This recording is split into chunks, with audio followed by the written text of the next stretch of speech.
recording. Oh, there you go. Yeah, I'm live streaming right now. I'm gonna go back and record it. Okay. Yeah.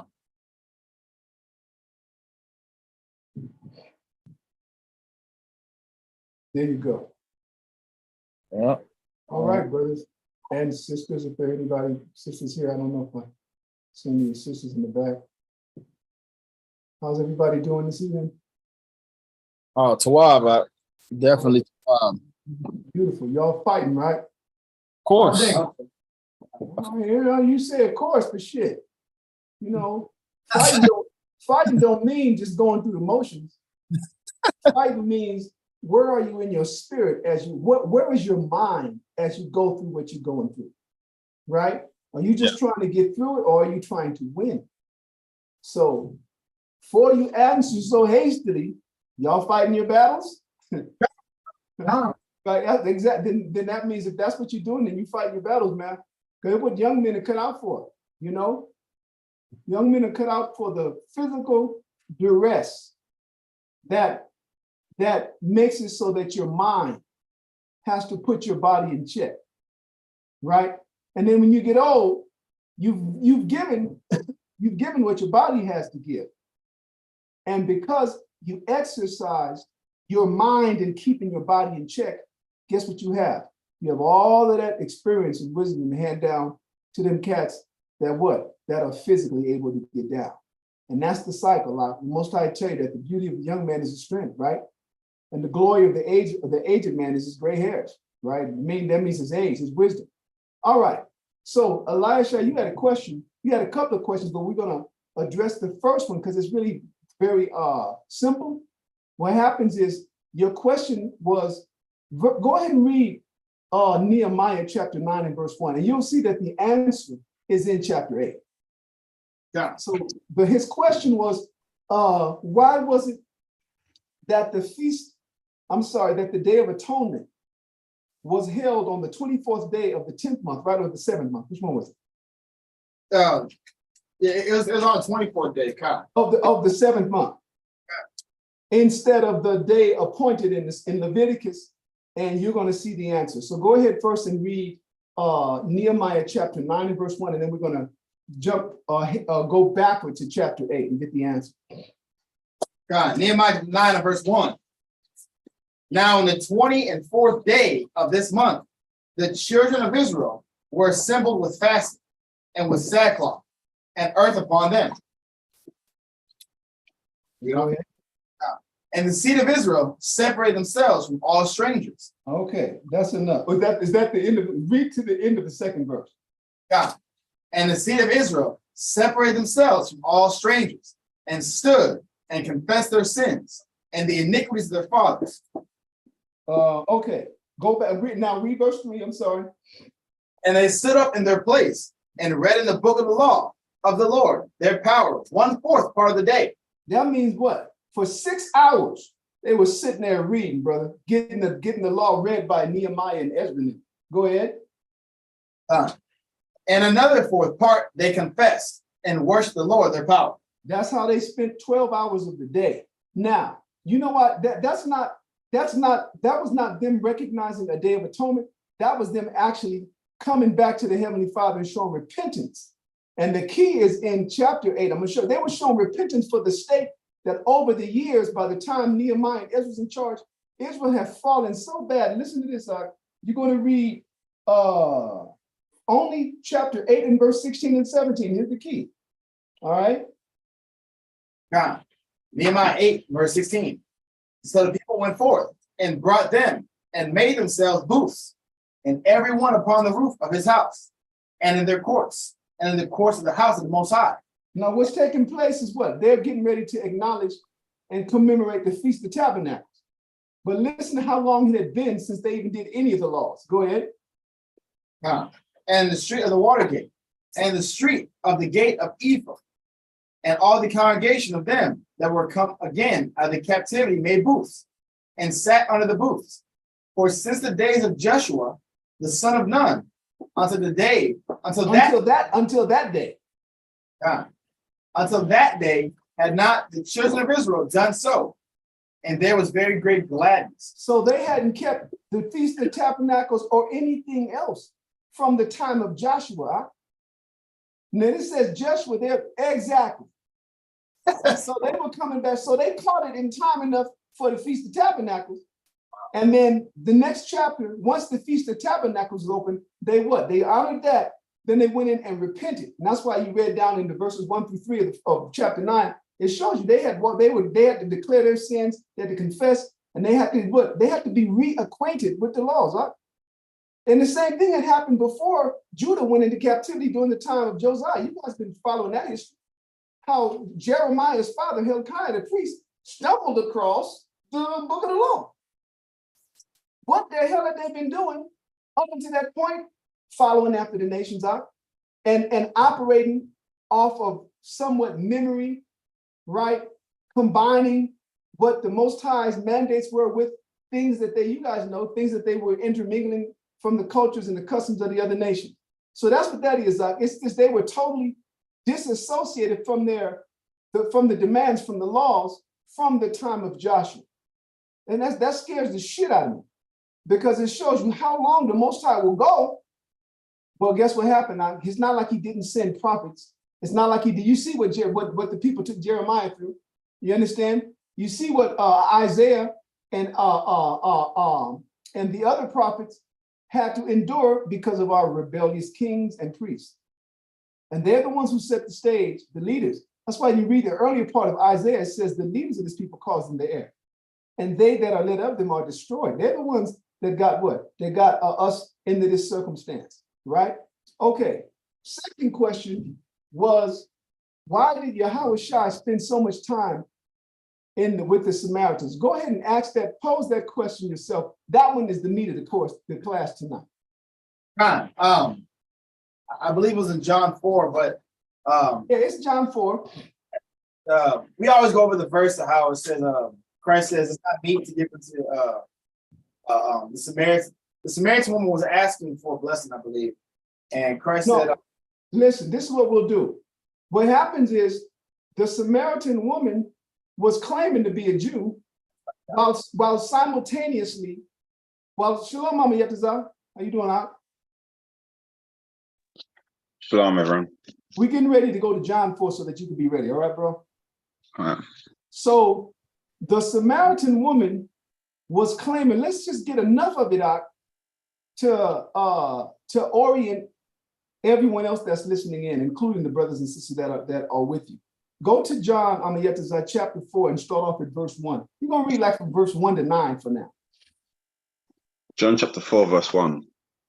When therefore the Lord knew how the Pharisees had heard that Yahushua made and baptized more disciples than John, though Yahushua himself baptized not, but his disciples, he left Judea and departed again into Galilee. And he must needs go through Samaria. Then cometh he's heading from Galilee.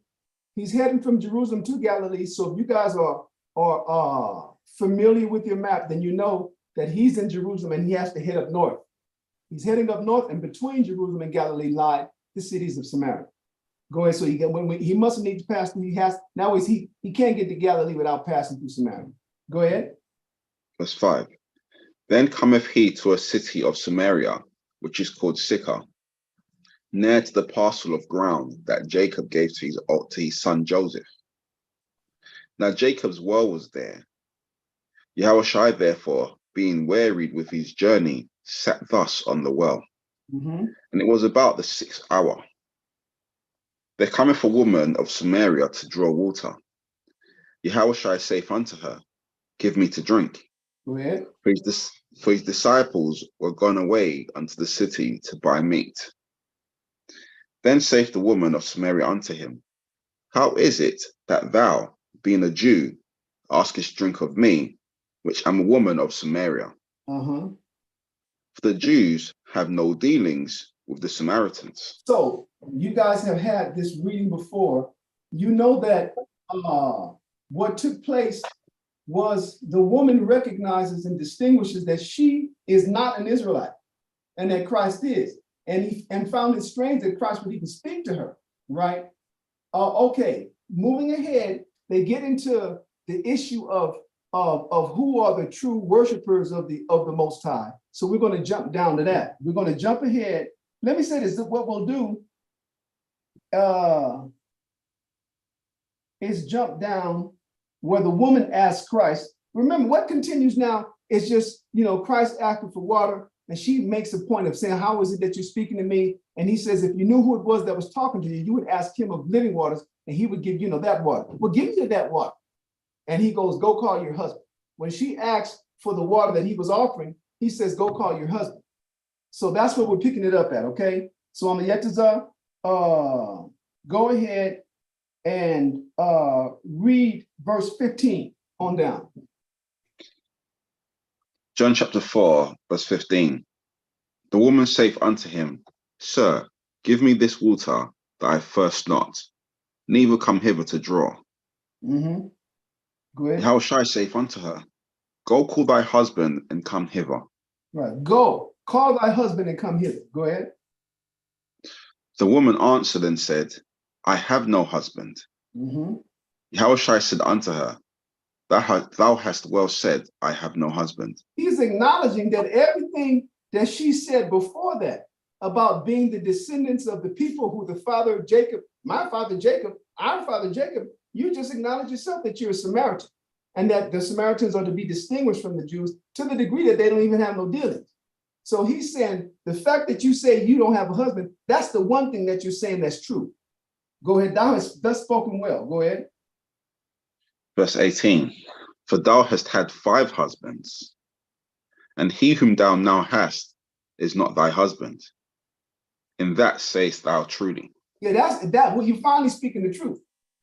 So it took him briefly telling her her personal history. And now she catches on that she's not dealing and talking with an ordinary man about some H2O. Go ahead. Verse 19. The woman saith unto him, Sir, I perceive that thou art a prophet. So of course it took that. Go ahead. Verse 20. Our fathers worshipped in this mountain, and ye say that in Jerusalem is the place where men ought to worship. No, now what is she going back to? She's going back to, when she say our fathers, she's speaking, and we're going to read a little bit of this evening. She's speaking concerning what took place in 2 Kings chapter 17. And the people that were taught there were taught, you guys remember the history if you haven't gone over it. What happened was the Most High, when Israel was deported, exiled, when the northern kingdom, Israel, was exiled from those lands, the Most High sent lions to kill the inhabitants that were brought there. And so they said, listen, they understood the God of this land, the people of this land knoweth not about the God of this land, therefore doth he send lions to slay them. And so what was the course of action that the king of Assyria took? Okay, well, let's take one of the priests that got taken away from there and send them back and have them teach these people so that the Lord, their God, the God of that land, can stop killing them. So what were they taught? They were taught all the things that Jeroboam had hired people that weren't, I shouldn't say hired, established men who were not Levites, who were not priests, to what? To teach those people. So what she is taught is not what the people in Jerusalem was following after. They were following after what Jeroboam established, right? To keep Shalom, to keep the people of the north from going back to the south and all of a sudden being what? And being endeared once again to their brothers. They came up with something altogether different. You got a question? Quick question on that point about the northern kingdoms and the different idolatries. Is it similar to like what Gad was doing in the States when they were mixing like Hebrew customs with Assyrian customs? Well, let me say this. You can say it's similar in the instance that it wasn't all ours. Because listen, I will say yes, but I can't say which cultures the Gadites were integrating other than what their parents had taught them and left behind. But the answer to that question is yes, because it tells you that at the end of that chapter, that after all the effort that these so-called priests went and did, what did it say? It said the people walked in their own way. We're going to read it tonight. They walked in their own way and they mingled what they were taught about the Lord with their own customs. That's what it tells you. So this is what the woman is referring to, a process that her descendants had gone through that was completely wrong. But she doesn't know that. Read that verse again, Amayet, verse 20. John chapter 4, verse 20. Our fathers worshipped in this mountain, and ye say that in Jerusalem is the place where men ought to worship. Right, because why? Because Jeroboam had established that it's going to be in what? In Mount Gerizim, right? In the land of Ephraim. This is where the new center is. This is where we're going to make the sacrifices and stuff. And just to keep y'all from going back down to the south, here we're going to erect a couple of calves. And one of them is going to be in this location, and the other is going to be in that location. Now you don't have to go to Jerusalem no more. So he's saying this woman, that's what she was taught. Go ahead, Amayetazah, verse 21. Verse 21. Yahushua saith unto her, Woman, believe me, the hour cometh when you shall neither in this mountain. Now remember, he's in Samaria. He said the time is going to come when you're going to neither hear. Go ahead. Yahushua saith unto her, Woman, believe me, the hour cometh when you shall neither in this mountain nor yet at Jerusalem worship the Father. Now, what is he talking about? He's talking about in the capacity that they were operating then. Got to let y'all know that. He wasn't saying that you guys are never going to worship. We're going to go over scripture to show you. It is the Most High's intention that the whole world come to Jerusalem and honor him. Y'all know that, right? So he's telling the woman that with what you're practicing now, you're not going to be worshiping the Heavenly Father in this mountain of Jerusalem. Read on down. Verse 22 of John chapter 4. You worship, you know not what. Mm-hmm. We know what we worship. Yeah, you worship. You guys in Samaria, you worship, but you don't even know what it is that the people before you went through. You don't know what you adopted. You don't know what you inherited. We know what we worship. You don't know what you worship. Go ahead. You worship, you know not what. We know what we worship, for salvation is of the Jews. And so that's the truth. Salvation is designated for the nation of Israel. Back then we were called the nation of the Jews, right? That's who the Most High have established salvation. Now we'll deal with that concept later. Salvation, long story short, guess what salvation is? Salvation literally is sovereignty. It is to answer to no one but the Most High and yourself. And he tells you in Wisdom of Solomon chapter 6, that's what all the other nations got. And they got it from him. And when did they get it? According to Romans chapter 11, when we fell, right? When Israel failed, salvation went to the Gentiles. Sovereignty, because before that, it was intended that what? That they answered to us. Like I said, that's another topic, but that's what he's telling them. Okay, I'm a Yetazah. One more verse. I guess we could, just keep on reading, because I want the meat of what we want to get to is going to be closer to verse 43, but go ahead, read on through. John chapter 4, verse 23. But the hour cometh, and now is, when the true worshippers shall worship the Father in spirit and in truth. Mm-hmm. For the Father seeketh such to worship him. Go ahead. The Most High is the Spirit, and they that worship him must worship him in spirit Go and ahead. in truth. Read on. The woman saith unto him, I know that Messiah cometh, which is called Christ. When he is come, he will tell us all things. Mm-hmm. Yahushua saith unto her, I that speak unto thee am he. So boom, this is what, if you go through the scriptures, this is like the first place, maybe one of the only places where Christ evidently declares that he's the Messiah. He didn't even do that in Jerusalem. He would say, like when Pilate asked him, right, later on, so you're supposed to be king of the Jews. He says, this was a conclusion. Do you say this of your own self, or do you say what men tell you of me? Right, and there's another section where, another area where the Pharisees said, come on, man, tell us plainly, are you the Christ or not? They get frustrated. Because why? Because he never made that proclamation to Israel. He's saying this woman, what they were taught, they still knew that what? A Messiah was coming.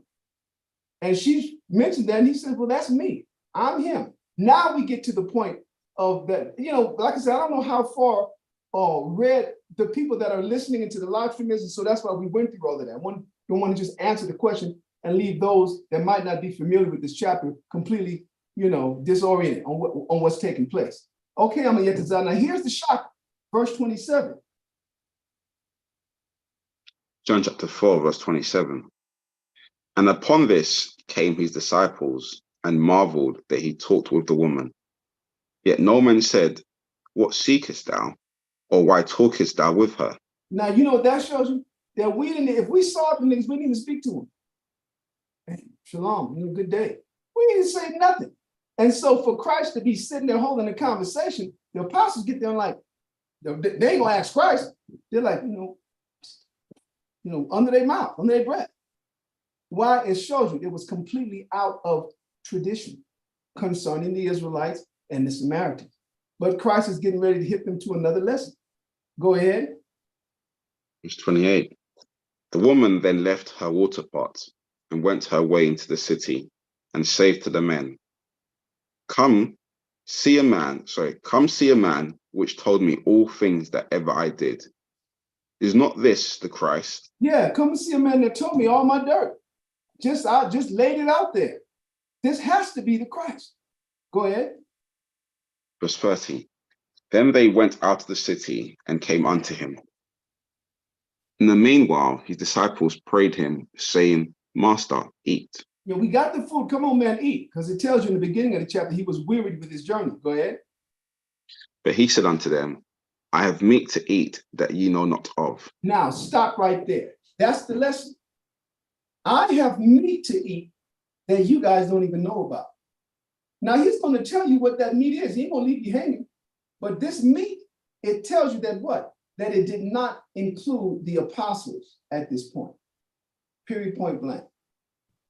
He's going to drop it on them. Go ahead. He's going to tell you the work that you are doing, you guys didn't start. Go ahead, read on down. Verse 33. Therefore said the disciples one to another, have any man brought him aught to eat? Well, wait a minute. Did somebody already get here before us? And that's it goes to show you, as much as the apostles rode with Christ, everything was always going over their head. Right? I have meat that you know not of. Damn, somebody already, they should know your master by now. Everything he's going to answer in a parable. So they're thinking, well, somebody already brought him something. Go ahead. Verse 34. Yahushua saith unto them, my meat is to do the will of him that sent me, and to finish his work. So for them to not know of this meat, and he tells them what the meat is, he's saying what? I have work that the Most High sent me to do that you don't know about. There are things concerning the will of the Most High that what? That you don't know about, and that was him doing it. What happened over the years is that the Israelites of that region of Jerusalem, the Jews, had developed what? What we just read. The level of the relationship between the two cultures was adverse at best. But I'm going to show you all throughout the scriptures how the Most High used the very same Samaritans to show where Israel was lacking. Big time. His meat that they didn't know about was he was there to teach them. I'm going to prove it. Because they had been taught wrong about him. They had been taught wrong about the Most High. All right. Verse 32. That was, hold up. Okay, read verse 34 one more time.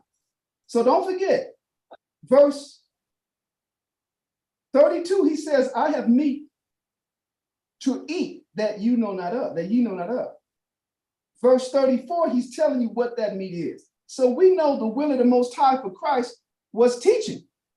Was it not? It was preparing people for his coming and for what to do to be found worthy of escaping, and concerning Israel, what to do to be found worthy of salvation. For the other nations, what to do, or other persons, what to do to be found worthy of preservation. Because the only thing that the other nations are going to be preserved for is to serve Israel. And we're going to show you. So Christ already started that mess. And listen, I always be saying shit that put me in hot water with the Israelite community. But you know what? The Israelite community, let me put it like this. And it was like that about them, right? Meaning we had this resentment for nations that walked into our inheritance. Yeah. But why? Because we always rejected the idea or acknowledged the fact that they walk into our inheritance because what? Because we rejected it. That's why. And so the Most High is not this power that is as hateful or hateful at all that the Israelites that we've been taught from decades ago. The Most High tells you he's fair. That's what he is. And he tells you in one of the books, you guys might have gotten to the chapter already in Jeremiah, might be 49. It says that, lo, he's prophesying against all these nations. And he tells Jeremiah, and if they shall say to you, we will not drink, he said, you tell them, lo, I begin to bring evil on the city that is called by my name. And are ye he that shall not go unpunished? That's not destroy my own people. You think you want to get away? So he's showing he's fair. That's what he is. He's just. And everybody always screaming about slavery. The white man did this and that. You know what it is? That's like when I was little, we used to get whoopings, and whatever we got whooped with, we would go and hide it so that the parents wouldn't find it no more. And that's when the famous Hot Wheel tracks started getting, in the lineup of the chastising instruments. Y'all know them orange little Hot Wheel tracks? That's a famous item in the Israelite 70s community. You came up in the 70s, everybody's got Hot Wheel tracks along the backside, on the back. They was, you was running, they was catching wherever they could catch you at. So when we hit the Hot Wheel tracks, then we had to go outside in the driveway. There was a bunch of bushes. We had to pull a whole bunch of branches, clean the leaves off, and make them braid a switch together to get your own ass whooped. And that taught us, we got to go and bring these belts back. You gotta bring the belts back. Belts, man, them belts was merciful. Now, why do I say that? That's the equivalent today of Israel after the Most High having used the other nations to punish us. We got an issue with the instrument that was used to punish us instead of the cause that brought the cause for the Most High to use that instrument to punish. And this is where it was back right here. I'm gonna prove it to you. So this is what he's talking about. Real quick, now why did he say my will? Well, I'm gonna read a little bit more. So we know now, I want to make sure before we move forward, is it clear that when he says, I have meat that you know that of, then he comes back in verse 34 and says, my meat is to do the will of him that sent me. Well, what is he doing? What was he sitting there doing? He's sitting there teaching the Samaritan. Talk to this woman. He said, go back and get your husband. She went back and came with the whole damn city. Then he stayed. So what was he doing? He was eating that meat that the apostles knew nothing of. He was sent there to teach them. Brothers be trying to spin the chapters, spin the verses, all of these different, brothers, and that shows you Israel is still hard-hearted. We still haven't got the point that we're here because we screwed up. That's it. Not the other nations. We're here because we disobeyed the Most High for thousands of years, not for a weekend. Wow. For thousands of years, right? When Samuel told the Lord about them wanting a king, what did the Lord tell Samuel? He said, don't worry, Samuel, they're not rejecting you, they rejected me. He said, they've been like this since the day that I brought their fathers up out of Egypt. So they're not going to listen to you. And we just read in Nehemiah chapter 8 that we didn't keep the Feast of Tabernacle or anything else, what? From the time of Joshua. Now it goes to show you how tolerant, right, and long-suffering the Most High with us. This is the Israel. This is you. This is the mirror. You like Michael Jackson, you're looking in the man in the mirror, here it is. It's all warped and shit. It's like one of them mirrors in them fun houses. You get to see the real side of you, which is distorted. Big ass head, looking something like the elephant man. And if you make a slight move, then that big ass bend goes to your shoulder. That's the eyes of the Most High. He tells us that. He said, I planted you a holy seed, a righteous plant. How art thou become a degenerate vine of a strange plant to me? He told Jeremiah to tell us that too. Guys didn't change. I don't recognize you. So he's coming what? And putting the mission back on track. And Israel is known for what? Always deviating. Okay, Amayatazar, continue. Read verse 35. John chapter 4 and verse 35. Say not ye, there are yet 4 months, and then cometh harvest. What is he saying? He's saying, you guys know how to read. When you plant seeds, right? you guys know what to expect or when to expect to be able to harvest. My son been out here harvesting and planting, doing sweet potatoes. And he saw, I showed him the script the other day, and whenever you do it, every 4 months, they're ready. It's the most amazing thing. For him, he's like loving it, right? But so he's telling you guys know about planting, you know about sowing and harvesting materially. Go ahead. Behold, I say unto you, lift up your eyes and look on the fields, for they are white, or ready to harvest. Now, what is he saying? Now remember, he's still talking about his work.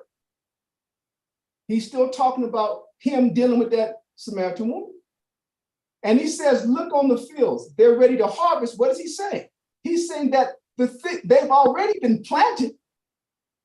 The work has already been planted. What I'm doing, they're ready to be harvested now. Now, when was it planted? 2 Kings chapter 17. We're going to go there and read it after we finish this verse. Go ahead, Art. Verse 36. And he that reapeth receiveth wages, and gathereth fruit unto life eternal. That both he that soweth and he that reapeth may rejoice together. So that means what? If he's telling them that what I'm doing right here is the equivalent of the harvest being ready, then he's saying someone else has already sowed. And we already know when the knowledge was sown into them, but it was erroneous. It was flawed. Read on down now, Yetazah, verse 37. Verse 37. And herein is that saying true, one soweth and another reapeth. I sent you to reap that whereon ye bestowed no labor. Now stop, he's telling them about them. He's saying the places that I sent you to, you didn't work. I sent you to reap. What is he telling the apostles? It goes back to Matthew chapter 10, when he sent them out on their first mission. And he said, go not into what? To the Gentiles and into any of the cities of Samaria enter ye not, but go rather to the lost sheep of the house of Israel. Well, what is he saying? When I sent you there, you were still following up on somebody else's work. Now you got to know Israel's history to know whose work they were following on. They were following on the work of the prophets.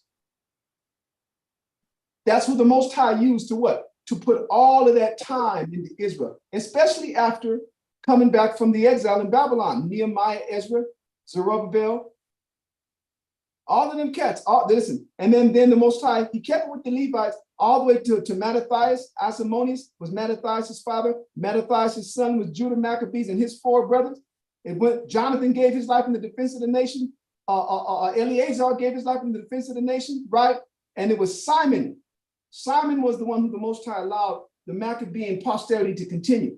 And all the way down to the time, by the time Christ came, that's about the same time that the Hasmonean dynasty that had been converted into a kingdom was dissipated by the Romans. The Romans took Herod and took Antipas, Herod's father, and put him in charge of all Israelite affairs and made John Hyrcanus II, the high priest.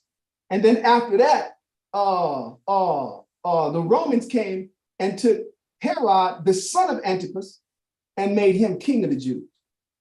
All of that happened right as Yahushua was born. So this is what he's telling the apostles. He's saying, when I sent you out, you were still going to reap what other people did.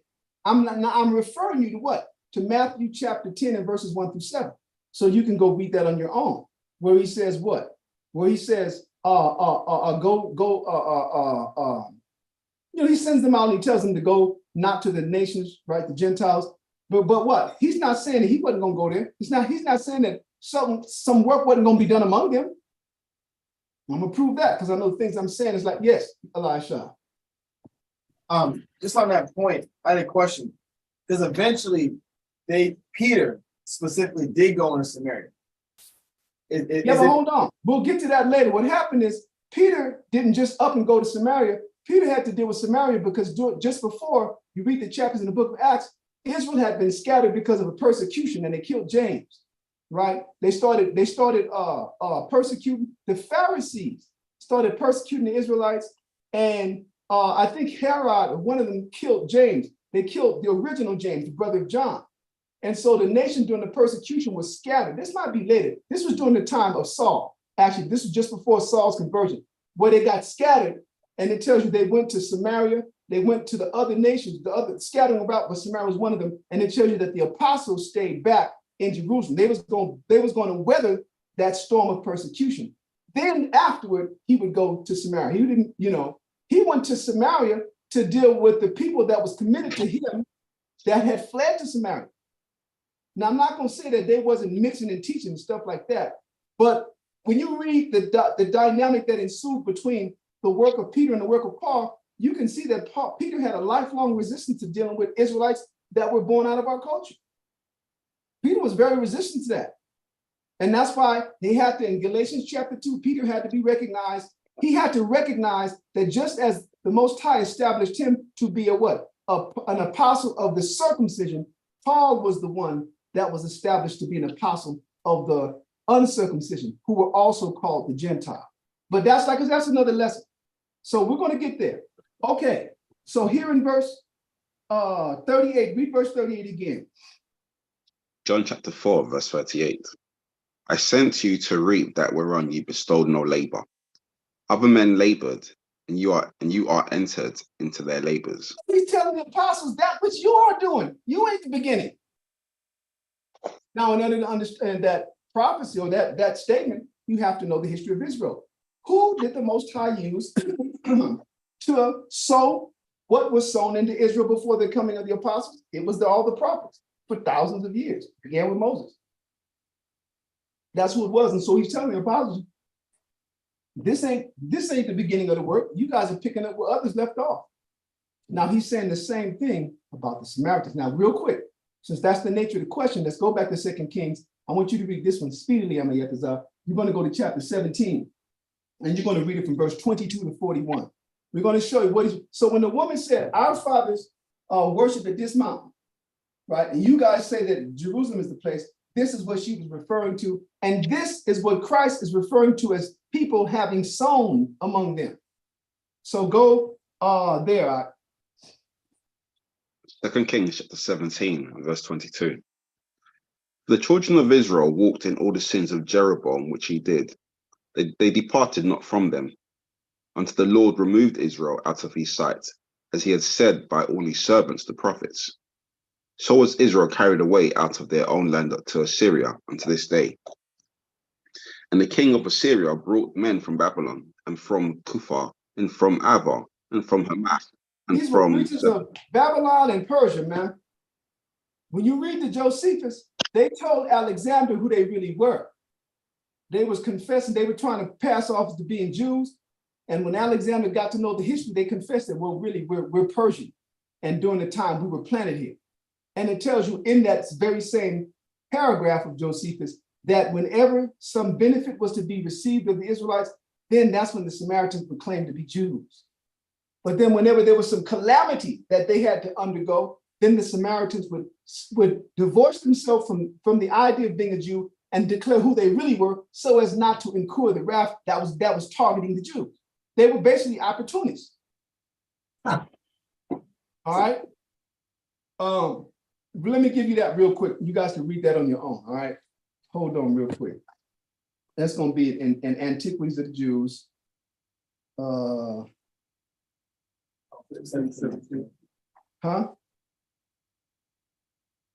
Let me see something. I got all of these markers. So, oh no. Shit. Jews, Maccabees, going backward. I got so many markers now.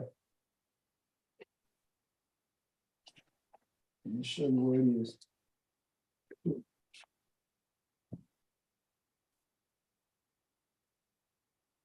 Esther, Mordecai, John, Temple, Sambel, and Nessa. Okay, well, bear with me, y'all. My book keeps falling on. Antiochus and Ptolemy. I have pages that are sticking together. I keep going. Here we go. Okay, so you're going to find it in Antiquities of the Jews, book 11, and it's going to be paragraph 6. I'm going to read it. All right, Antiquities of the Jews, book 11, chapter 8, book 11, chapter 8, and paragraph 6. And it reads, so when Alexander had thus settled matters at Jerusalem, he led his army into the neighboring cities. And when all the inhabitants to whom he came received him with great kindness, the Samaritans, who had then Shechem for their metropolis, a city situate at Mount Gerizim. This is where Christ is at right now, right in John chapter 4. And inhabited, and listen, a city situate at Mount Gerizim and inhabited by apostates of the Jewish nation. Seeing that Alexander had so greatly honored the Jews, determined to profess themselves Jews. For such is the disposition of the Samaritan, as we have already elsewhere declared, that when the Jews are in adversity, they deny that they are of kin to them, and then they confess the truth. But when they perceive that some good fortune hath befallen them, they immediately pretend to have communion with them, saying that they belong to them and derive their genealogy from the posterity of Joseph, Ephraim, and Manasseh. So you see that, all right? That was they would, like I say, were opportunities. Okay, going back now, let's go read about that. You're in 2 Kings chapter 17, and pick up where you left off, please. 2 Kings chapter 17, verse 24 from the top. And the king of Assyria brought men from Babylon, and from Kuphar, and from Avar, and from Hamath, and from Sepharvaim, and placed them in the cities of Samaria instead of the children of Israel. And they possessed Samaria and dwelt in the cities thereof. And so it was at the beginning of their dwelling there that they feared not the Lord. Therefore the Lord sent lions among them, which slew some of them. Wherefore they spake to the king of Assyria, saying, the nations which thou hast removed and placed in the cities of Samaria know not the manner of the power of the land. Therefore he hath sent lions among them, and behold, they slay them, because they know not the manner of the power of the land. So they were conscious enough that there was a way that you have to live in that land, and that these people that you just put there are completely unfamiliar with it. Go ahead. Verse 27. Then the king of Assyria commanded, saying, carry thither one of the priests whom ye brought from thence, and let them go and dwell there, and let him teach them the manner of the power of the land. Go ahead. Then one of the priests whom they had carried away from Samaria came and dwelt in Bethel, and taught them how they should fear the Lord. Now stop. You guys are going to have to do this homework on your own. To understand the quality of these priests, this priest that was sent, you have to read 1 Kings, all right? You got to read 1 Kings chapter 12, verses 25 through 33, and it'll let you know who Jeroboam appointed as kings. I'm sorry, as priests. They weren't priests. All the Levites got flushed out. They weren't true priests, so they were taught erroneously. They were taught in the ways that what? Coming to you. They were taught in the ways that Jeroboam had established. And that's why Christ goes back and says, ye worship, but ye know not what. He wasn't telling me you can't worship, because I got too many examples to show you that the Most High did accept any foreigner. You got a Canaanite family that probably to this very day got grace with the Most High because of what they did with Moses. And during the time of Jeremiah, during the time of King Saul, the Most High upheld that standing with him. And during the time, the life and works of ministry of Jeremiah, the Most High established and said, there will never cease a family of the Kenites to be before him. And they were Canaanites. They were a family. They were a family. When you read the scriptures, they tell you that Raguel, or the first name that they give, Jethro, Moses' father-in-law, was the priest of Midian. That's not telling you what his nationality was. He was a priest of Midian who came from a Canaanite lineage, and you can read that in Genesis chapter 15, where the Kenites are numbered among the people. When the Most High told Abraham, you see all of this, I'm going to give you this land from the Euphrates all the way to the Great River in Egypt. And then he names a bunch of nations, and the Kenites are among them. But why did the Most High accept him and then tell him in chapter 46, I believe, well, I'll be wrong, 36, right, 36, that is long because of the obedience that they show. the obedience that this Canaanite family showed to their father concerning what their father imposed on them, not even what we imposed on them. You can't drink wine, you can never own any possession. They wrote like that. And the Most High sent Jeremiah to get them to go and say, listen, and offer them a drink and see what they do. And they wouldn't do it. And he said, see that? And they explained to him, he said, if they can honor their father, he said, you guys won't honor me. Because of that, they'll never cease to be one of these family lines standing before me. So everybody running around there talking about the Most High don't accept if they come to inform us, you're wrong. I don't care how many damn decades you have in the truth, you're wrong because you're not teaching the scriptures. What do you think happened to Naaman, the Syrian captain, when he was healed of his leprosy by Elisha? Elisha just told him, he didn't come outside, just told him to go and just bathe in the river. He was mad as hell. He came all the way to this, but just have you tell me to go and bathe in the river. I could have bathed in them two rivers that's superior in Syria. He was all pissed off. He went and bathed in the river, completely got his color back, and asked Elisha for 2 burdens. That means 2 mules with the sacks of Israelite earth, so that he could go and worship the Most High from Syria on our, so he could say he was worshiping from Israelite soil. Right? And then he said, but now listen, you got to ask your God that, you know, when I go into the house of Ramon, which was the Syrian idol, he said, my master goes there, and the condition that he's in, when he kneels, I have to kneel with him. He said, ask your father to what? To forgive me.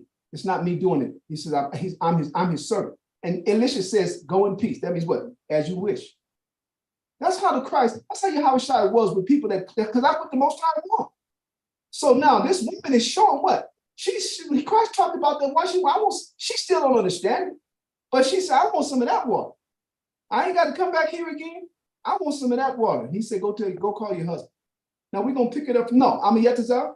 So you guys, once again, with verse 28, you got to read 1 Kings chapter 12, verses 25 through 33. Write that down because that's going to explain what was the quality of these priests that were sent to teach these people. Okay? Now, read on down, I'm a Yetazar, where you are, verse 29. 1 Kings chapter 17, verse 29. Howbeit, every nation made gods of their own. Let me say this. I got one more thing to say. You guys remember the book of Judith, right? Achior? Achior was one of the princes of Ammon. And he was like the captain. He was the man under Holofernes. Holofernes was the general of the Assyrian army at that time. And his top man under him was Achior, who was of the sons of Ammon. And when this king asked him, this general said, tell me about these children that dwell in the mountains. What are they? He ran down our history from the time when we fled from Mesopotamia, because you know, if the Most High hadn't pulled us out of our home nation, guess who we are? This is amazing to me. We're the Sumerians. Did y'all know that? You gotta look up Samaria, and you're gonna see all the cities: Ur, Erech, Akkad, all those were the Sumerians, and they were also known as what? The Chaldeans. And the Most High pulled Abraham from out of them. So this is the history that he tells them. And he finally comes to the conclusion and says, listen, the only way we could get them is that if they've been found in some disfavor with their heavenly fathers with the laws. He said, listen, but he said, you're chancing it, because if they be in good standing, he said, then you're gonna lose, coming to you, brother, coming to you hand, you're gonna be the laughing stock of your enemies, because you ain't gonna prevail. And that general Holofernes did not like what Achior said, and sent him to the Jews so that when he attacked, he would die with him. He would die with us. And when the Most High, long story short, showed Judith coming back with Holofernes' head, it said this dude bowed down, reverenced Judith, asked her, tell me all about it. How'd you do it? And then he circumcised his flesh and became one of us that day. That's in the book of Judith. So you can't tell me the Most High don't take, because that's the whole purpose. He wants his laws to be honored. And the scriptures tell you that. That's like it's just a long list, but there's scriptures that tells you when the Most High gather Israel, he gonna gather strangers as well. But it's those that will have cleaved to us before. Anyway, we'll get to that. Okay, hand. I saw someone's hand. My understanding is the Semites weren't natives to Samaria or Mesopotamia, but they came further east. They came from the east into Mesopotamia. No, So- they didn't. They came from where the ark rested. Now, I'm sorry, I'm not talking about the Ark of the Covenant. I'm talking about the Ark of Noah. Everybody came from where the ark rested. So what, Turkey? Thank you. The mountains of Ararat. Right? That's where everybody came. That's what Ham, Shem, Japheth, their 3 wives, Noah and his wife, everybody descended from where? Mount Ararat. Huh? Mount Ararat. The mountains of Ararat. I think when you read the scriptures, it tells you it rested not on Mount Ararat, but I think it says the mountains of Ararat. Somebody check that real quick. Right? But I think it's going to be Genesis chapter 9. So are you saying the Sumerians were Semitic? Yes, the Samaritans were Semitic. I'm gonna prove it to you. Oh, listen, brother, that's a good question because it's a scholarly question. First of all, who can do this? I want somebody to look up Sumeria. Just look up map ancient Sumeria. No names aside from Sumerian, ancient Sumerians map.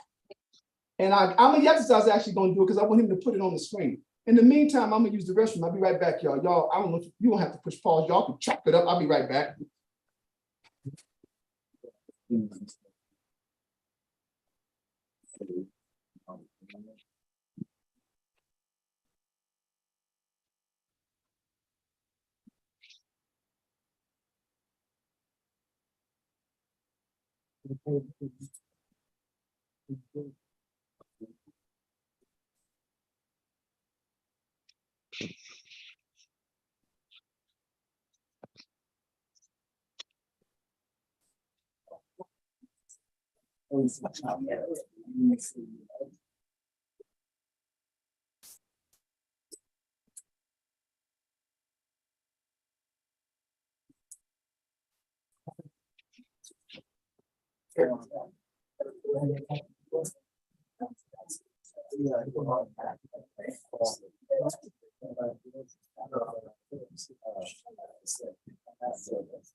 George Washington.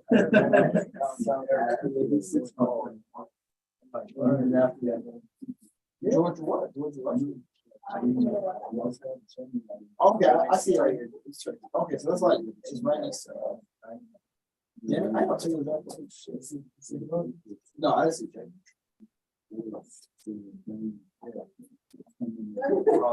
Oh, here's not.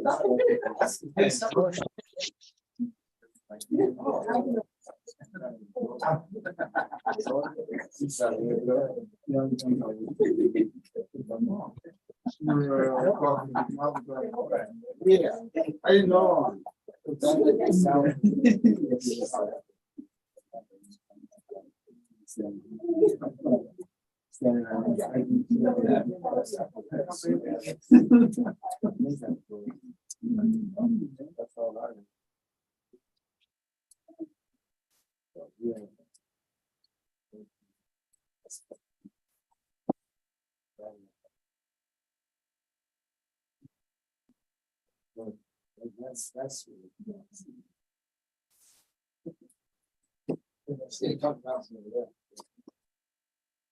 Got that map up? yeah. Oh, look at that. Sumeria, 6,000 years ago. Oh, you got Ur right down there. All right. Y'all see that, right? Whenever you be hearing about the ancient Sumerians, this is who you're dealing with. It's the entire region of Iraq today. Certain section of northeastern Syria as well. All right. Okay. Now I'm gonna show you something. Go to. You can let that go. You can keep it there for a while until we get through reading. First, I want you to go to so that we can establish this. I want you to go to Judith chapter 5. I'm gonna get this out. In the Apocrypha, Judith chapter 5. Hey, brother, what was your name and ask the question again? It's Adam. Adam, is that you, bro? It is I. Where the hell you been at, man? I said that meaning not that you've been anywhere, but you and I ain't rapped in a while. God, I'm here. How you been, man? Not too bad. No complaints. I heard you, brother. Keep on fighting, man. Okay, go to Judith chapter 5. And I want you to read, let's see. I want you to start off in verse 1. And the key that we're looking for is we're gonna read all the way down into verse 8. Okay. We'll say this, we're gonna read all the way down to verse 10. He's gonna give you a brief synopsis because this king wants to know who the hell are these people that they would be resisting me. Go ahead, Yetazad, you there? Okay, I'm Eliashah. Until he gets back, go ahead and read. Start off at verse 1, Judith chapter 5. Judith 5, verse 1. Then was it declared to Holofernes, the chief captain of the army of Assur, that the children of Israel had prepared for war and had shut up the passages of the hill country and had fortified all the tops of the high hills and had laid impediments in the champion countries. Yeah, when it says it means campaign. The countries where this king was campaigning to conquer, it says campaign, but it's talking about campaigns. Okay, like a military campaign. Go ahead. Verse 2. Wherewith he was very angry and called all the princes of Moab and the captains of Ammon and all the governors of the sea coast. And he said, tell me now, ye sons of Canaan, who this people is that dwelleth in the hill country, and what are the cities that they inhabit, and what is the multitude of their army, and wherein is their power and strength, and what king is set over them, or captain of their army. Okay, Yetazad, pick it up at verse 4. We're in Judith chapter 5. Judith chapter 5. Judith chapter 5, Judith. verse 4. Judith chapter 5, verse 4. And why have they determined not to come and meet me more than all the inhabitants of the west? Then said Achior, the captain of all the sons of Ammon, let my lord now hear a word from the mouth of thy servant, and I will declare unto thee the truth concerning this people which dwelleth near thee, and inhabiteth the hill countries.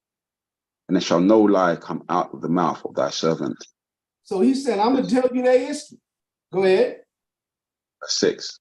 This people are descended of the Chaldeans, and they sojourned here to... Hold on. This people are what? Descended of the Chaldeans. Of the Chaldeans. Now we're going to read about how to prove that scripturally, or let's say one of the it's not in the Josephus. We'll show you that. Go ahead. This people are descended of the Chaldeans. Verse 7. And they sojourned heretofore in Mesopotamia. Now y'all saw the map. All of that green region is Mesopotamia. The term Mesopotamia means between the rivers, just like Mesoamerica means between the Americas. It's in reference to Central America. Y'all be reading Mesoamerica, right? That means between the Americas. Mesopotamia, you see them two rivers? The Euphrates and the Tigris. They are descended from the Chaldeans, and they what? And they sojourned heretofore, meaning they used to live, they traveled, they lived in Mesopotamia. Go ahead. Verse 7. Thank you, Amiyatazah. And they sojourned heretofore in Mesopotamia, because they would not follow the gods of their fathers, which were in the land of Chaldea. For they left the way of their ancestors and worshipped the God of heaven, the God whom they knew. So they cast them out from the face of their gods. That means they got ran off. Go ahead. That means and they fled. Terah and his sons, the two sons that survived him, got ran off by their own people. Go ahead. And they fled into Mesopotamia and sojourned there many days. So it tells you it wasn't a hop, skip, and jump. They had to go all the way up the banks of the Euphrates River until they got to the place that's near where you see up there. It says Tal Halaf. That's about where Haran is, where Abraham and Nahor and Terah, I'll say because he's the father, and his two sons, Nahor and Abraham, and Haran, who the land was named after, had died down in the land of Chaldea. down in the land of Ur. Go ahead, read on down. Verse 9. Then their power commanded them to depart from the place where they sojourned and to go into the land of Canaan. Now, what is he doing? He's telling us Genesis chapter 12 and verse 1. Up until verse 8, we're at Genesis chapter 11, the last two verses. But once we get to verse 9, that context is covering what is shared in Genesis chapter 12, verse 1. Go ahead. And to go into the land of Canaan, where they dwelt and were increased with gold and silver and with very much cattle. So that's talking about during the lives of Abraham, Isaac, and Jacob. Go ahead. Verse 10. But when a famine covered all the land of Canaan, they went down into Egypt. So and that's sojourned covering there. what? Genesis chapter 45 and 46, where Jacob finally, he decides to leave. He's found out that Joseph is actually alive. Okay, that's good enough. We know that we are a descendant of the Chaldees. Now go to Josephus. I think it's going to be book 1, actually. I'll let you know.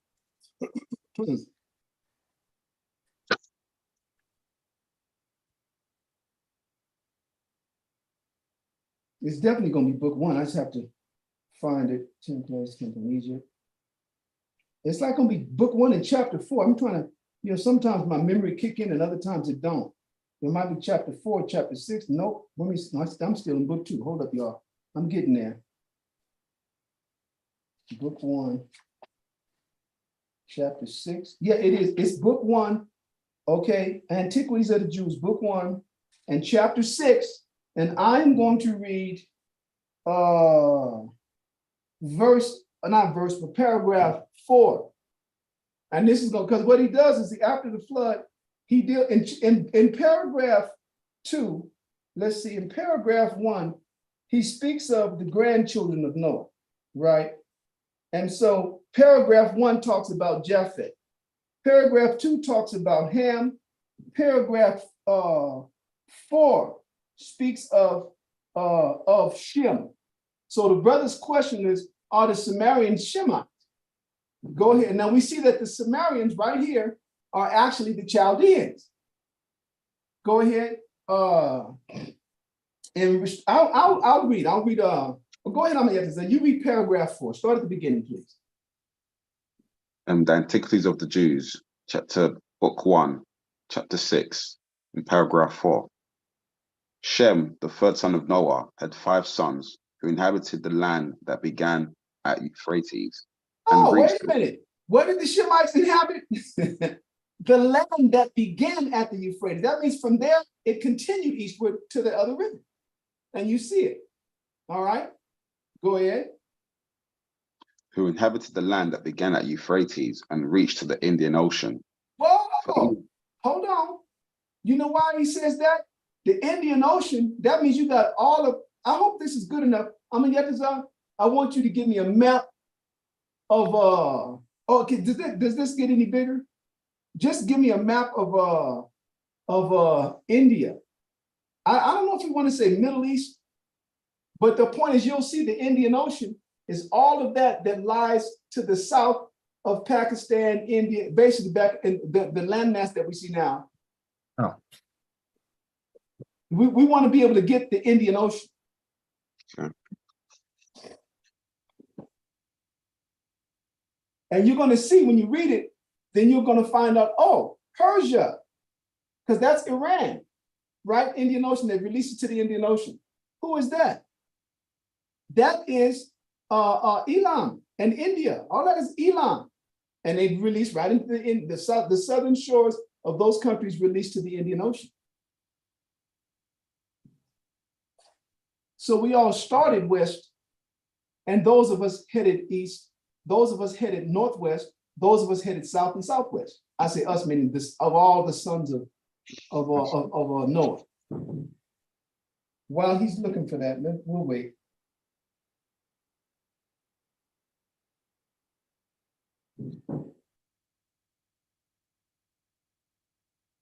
There you go. All right. Asia. Now, do you see the Indian Ocean? So from the Euphrates moving eastward all the way down southward to the Indian Ocean, this was the land of Shem, huh? Go ahead and read on down, Amayetazar. You pick it up where you left off in paragraph 4, please. Paragraph 4 of Antiquities of the Jews, book 6 and chapter 6. Shem, for Elam left behind him the Elamites, the ancestors of the Persians. So he's telling you what their name was in Genesis and who they began to be recognized as time moved forward, right? The Elamites, who began to be the ancestors of the Persians. Go ahead. Ashar lived at the city Negev and named his subjects Assyrians. Right, that's Nineveh. That's up top. That's in the top section of what? The northeast section of Samaria. If you guys were paying attention to the map, looking for familiar names. Go ahead. Who became the most fortunate nation beyond others. Read it again. Ashur, the city of Nineveh. Ashur lived at the city of Negev and named his subjects Assyrians, who became the most fortunate nation beyond others. And let me say this, out of all them, Nineveh was even better than Babylon back then. Go ahead. This was during the time when who ruled? Cush. See, people think it was African because the Most High set a Hamite ruler over them, which was Nimrod. But the people, he's telling you what, the people were Chaldean, and they were all of Shem. Now we're going to show you the specific Chaldean family. Go ahead. Who became the Arphaxad, named the Arphaxadites. Now hold on, Arphaxad. Now, when you read Genesis chapter 11, Genesis chapter 10 gives you Shem and his sons, and he tells you Arphaxad, and Arphaxad begot Joktan. Arphaxad basically came down to Joktan and Peleg. Arphaxad, okay? And then when you go to Genesis chapter 11, from the first half of the chapter, it talks about the Tower of Babel, and the second entire chapter of chapter 11 of Genesis deals with the specific line from Shem all the way to Abraham. Arphaxad was who? Read it again, from the beginning of that phrase. Arphaxad named the Arphaxadites, who are now called Chaldeans. And that's who the Chaldeans are, right? But of the child, then if we were to continue to read, which we're not going to, we're going to get to our text, the question, it goes down the family line, and of all the people of the Arphaxadites who became known as the Chaldeans, the Most High reached into one man whose name was Heber, or Eber. And Eber had two sons. He had Joktan and Peleg. In chapter 10, it goes down Joktan's family line. But in chapter 11, it goes down Peleg's family line. And that's why when these people that we talk about the Hyksos dynasty, how there was a family of shepherd Hebrews that went down and conquered Egypt, that those were Israelites, no, they weren't. They were of another Hebrew family, because Heber had two sons, and the Most High didn't even choose all of Peleg. He just chose one person way down the line that was a descendant of Peleg, a son of Heber, father of the Hebrews. But that's just reading that you guys can get on your own time. Anyway, read all the way down, just for a couple of more lines, please. Aram. Go ahead. Aram had the Aramites, which the Greeks called Syrians. Right. As Lord founded the Lordites, which are now called Lydians. Right, up near Turkey, in Turkey, actually. All right, that's good enough. So I just wanted you guys to know, that's what he's talking about, okay? And we found out that this is the territory that we lived in, and the Most High pulled one man out of that ancient family and created another nation. All right. So thank you, Amayeta. So you can let that map go. Let's get back to where we were at. You were reading from 2 Kings chapter 17, and you had read verse 29. Now remember, this priest in verse 28, a priest got brought from captivity and sent back down to teach these Samaritans, the people, the mingled people who would become known as the Samaritans. And they didn't get taught right. That's what we're getting ready to read. Go ahead. 2 Kings chapter 17, verse 29. Howbeit, every nation made gods of their own and put them in the houses of the high places which the Samaritans had made. every nation in Hold their on. cities. So while they were being taught by the Israelite priests, put that in quotations, and he wasn't teaching them right, they also what? They also did their own thing. And the sum of the tale, the sum of the account is verse 41, the final verse of the chapter. We'll get back to what we're reading. Go ahead. Verse 29. Howbeit, every nation made gods of their own, and put them in the houses of the high places which the Samaritans had made. Yeah, but Every nation, when you finish that, jump down to verse 41 so we can conclude it. every nation in their cities wherein they dwelt. Verse 41. So these nations feared the Lord and served their graven images. So when it both their says fear the Lord, the term fear the Lord is a phrase that refers to following the commandments. You can read that all throughout the scriptures. The Most High said, y'all shall fear the Lord, and then he'll tell you what that is, keeping the commandments. So intermingled with the commandments was all their other customs that they brought with them. Read that verse one more time to the end. Thank you. Verse 41. So these nations feared the Lord and served their graven images, both their children and their children's children. As did their fathers, so do they unto this day. And then all the way to what? The time when Christ encountered the woman from Samaria, in Samaria, at the well that was given to Joseph. So this is what Christ is dealing with. Now let's go back to John chapter 4. And let's pick up with that. And I think you had left off at verse 38. John chapter 4, yeah, you left off at verse 38. Read that one more time. John chapter 4 and verse 38. I sent you to reap that whereon ye bestowed no labor. Other men labored, and ye are entered into their labors. So he's talking to the apostles about the work that they have been commissioned to do. You guys are actually the reapers. You're not even the sowers. Now, don't get me wrong. They would eventually become greater than the sowers, the sowers, because there's no higher people as far as the men on earth that the Most High used than the apostles. You'll find that in the book of Revelation. That's why their names are going to be on the foundations of the gates of the kingdom. It says the 12 apostles, and on the pillars, the walls, it's going to have one of each of the tribes. But on the foundation, it's going to be the apostles. And then when you read, I think it's in Ephesians chapter 1, maybe chapter 2, it tells you that the temple, which is the nation of Israel, is built upon the cornerstone, which is Christ, and then who? The apostles. It says the Christ, the apostles, and then the prophets. So although the prophets came last, they are esteemed above the prophets, but they still was what? They still was following up and what? Reaping from what the Most High had sown by the prophets. Okay, go and read on down, verse 39. Now listen to this. Verse 39.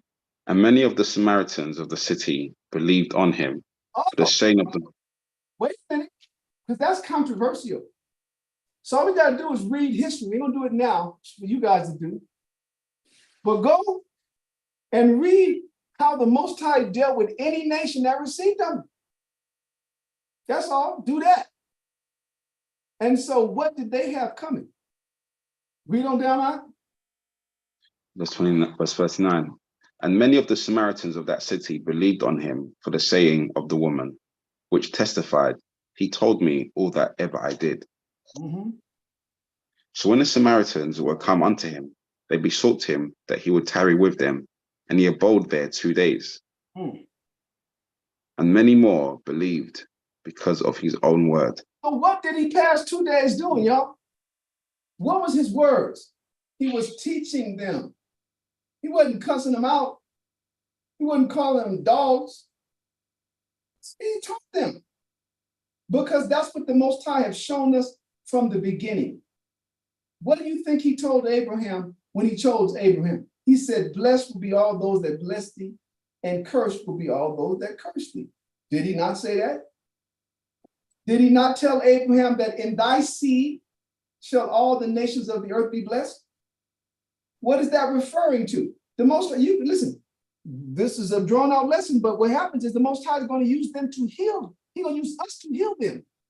He's going to use us administering the medicine. The scriptures tell you in Revelation, the final book of the chapter, that tree of that water that comes, which is a tree of life from heaven, right? That is for the purpose of it. It says it bears one manner of fruit every month.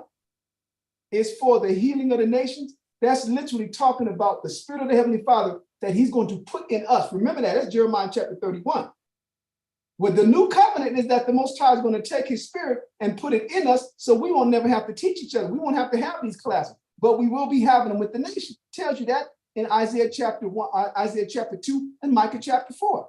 That's the whole process, but that's what our calling is, to be priests of the Heavenly Father. The purpose of the priest is what? Is to inform the nations of what? Of the will of the Heavenly Father. And we kept on dropping the ball. That's the reality of it. That's just me going through, you know. So it says he stayed with them 2 days, and verse 41, and many more believed because of his own word. Go ahead, read read it all the way down to verse 44. Go ahead. John chapter 4, verse 42. And said unto the woman, now we believe, not because of thy saying, for we have heard him ourselves, and know that this is indeed the Christ, the Savior of the world. So now hold on. So what was Christ going to do? Do you think Christ rejected them? I'm going to show you a couple of other verses where Christ used them as an example to show us our shortcomings, meaning Israel, right? How we're concerning pleasing the Heavenly Father. He uses these other nations to demonstrate where we're deficient. Okay, read the verse 44.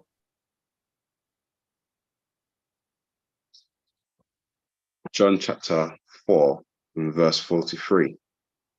Now after 2 days he departed thence and went into Galilee. For Yahushua himself testified that a prophet have no honor in his own country. So what is he saying? He's saying he got treated with love among the Samaritans. He had to go back home to Galilee where he was raised, and here's what he said. He knew he was going to go back to where where he's not being honored. That's what that verse is telling us. That he received, yes, brother. Like in Matthew chapter 8 and 11 about that centurion, where he said Christ didn't need to go to his house to say the word and right. But then listen, let's be more surgical. That's actually it's a good example, but let's keep it in-house with the Samaritans, right? You're right, because he told us, the centurion, he said, I have not found so much faith in Israel. But remember, the term centurion is telling us that's a position that man held. And the gospel of Christ hadn't reached to Rome. That dude was an Israelite, as so many were, like Cornelius, that was under the employ of the Roman military. But let's deal with something more, a point more surgical. Let's go to Luke chapter 17. I'm gonna get this. You're gonna read Luke chapter 17, and you're gonna start off at verse 11. Luke chapter 17, I think verse 11 to 19. Luke chapter 17 and verse 11. And it came to pass as he went to Jerusalem that he passed through the midst of Samaria and Galilee. So here he is, hold on. Where was he headed at? Read it again. And it came to pass as he went to Jerusalem that he passed through the midst of Samaria and Galilee. So in the book of John, he was headed from Jerusalem to Galilee.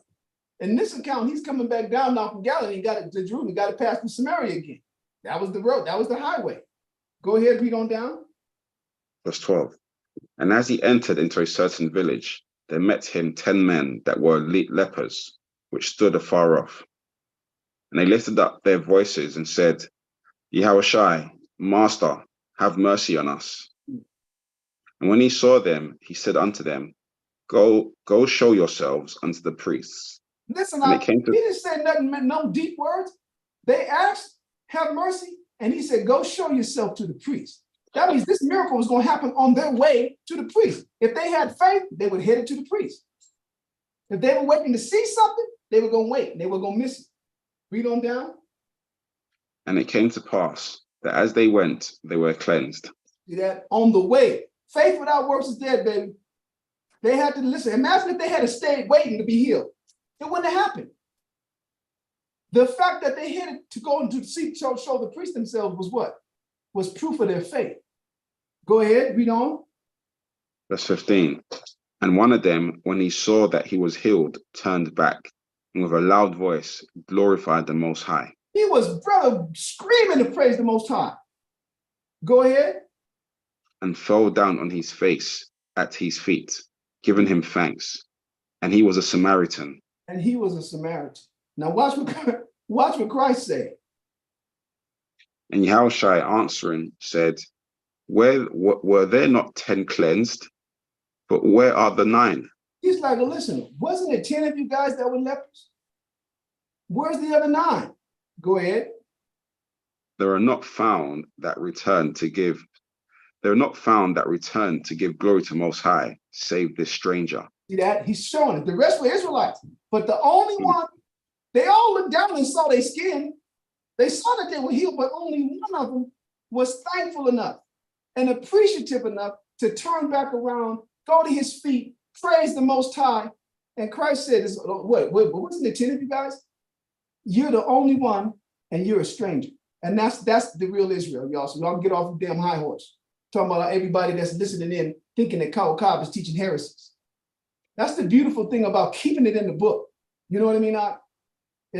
Go ahead and refute what the scriptures say. So he's showing, what is he really doing? He's showing us what did this dude know about the Most High? He only knew what his ancestors, along with the woman, had been taught, but his heart was sincere and he was appreciative. And that's why Christ went and stayed when the Samaritans asked him. Go ahead, read on down. Read to verse 18 and 19 when you're done here. Verse 18. There are not found that return to give glory to the Most High, save the stranger. And he said unto him, Arise, go thy way, thy faith have made thee whole. Yeah, what he said, you because you believe. And the other ones were whole, but they were not. They wasn't whole enough to appreciate and give glory to the Most High. And like I said, that's the Israel that we come from, right? Not the righteous ones.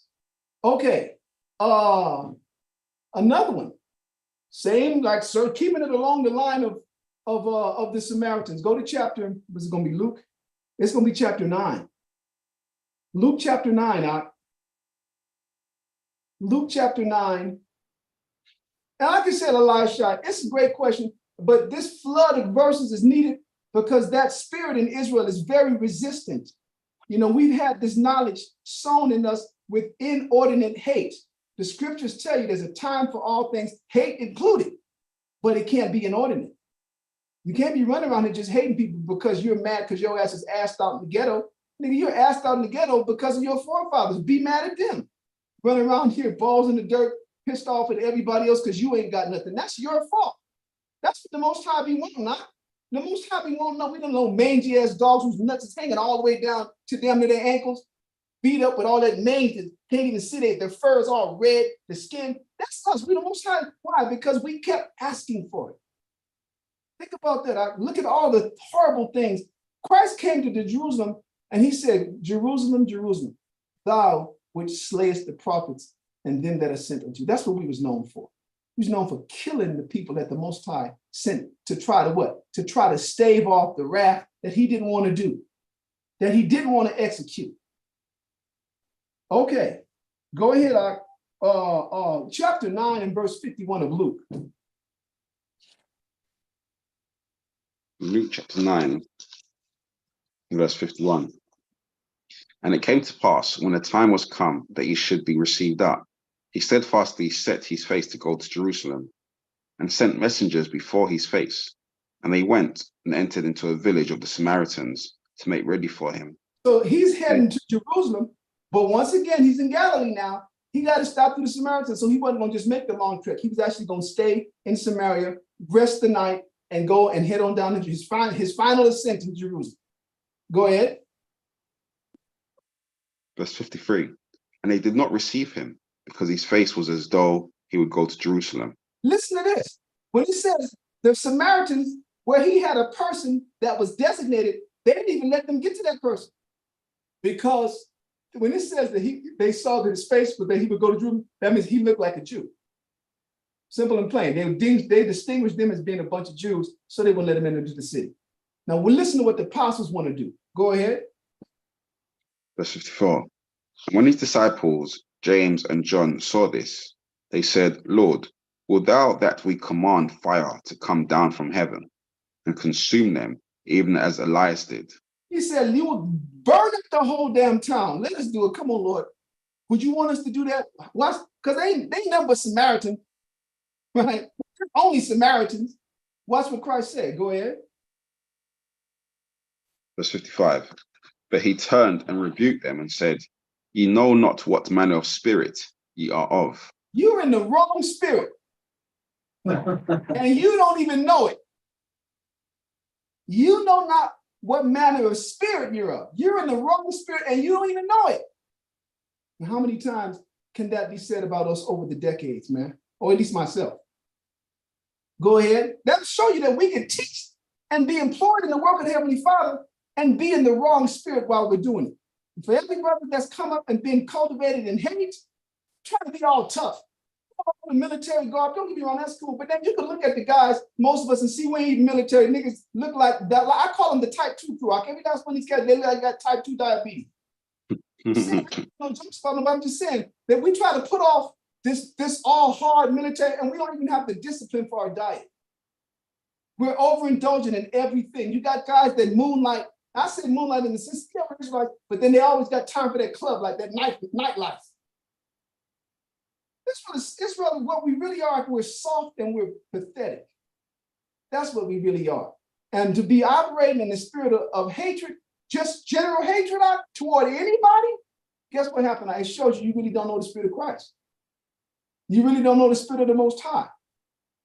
I'm gonna send y'all a shocker. Actually, let's finish this. I got a shocker for you. I gotta remember. I think it's in Deuteronomy 15. Anyway, I'll remember it. Go ahead while you're reading it. That's right. That's right. Brother be like, oh shit, more got to get busted up. Damn right. You got to break up that fallow ground. Now, we're the ministers of the Most High Yahweh, meaning the servants. We're His servant, not the other way around. We're here to do His will. We're here to operate and be the conduits through which He can pour His spirit in, and not the other way around. So I'm gonna I finished reading that. Was there more to that? Read it from verse 55. It's verse 55 and verse 56. Luke chapter 9 and verse 55. But he turned and rebuked them and said, Ye know not what manner of spirit ye are of.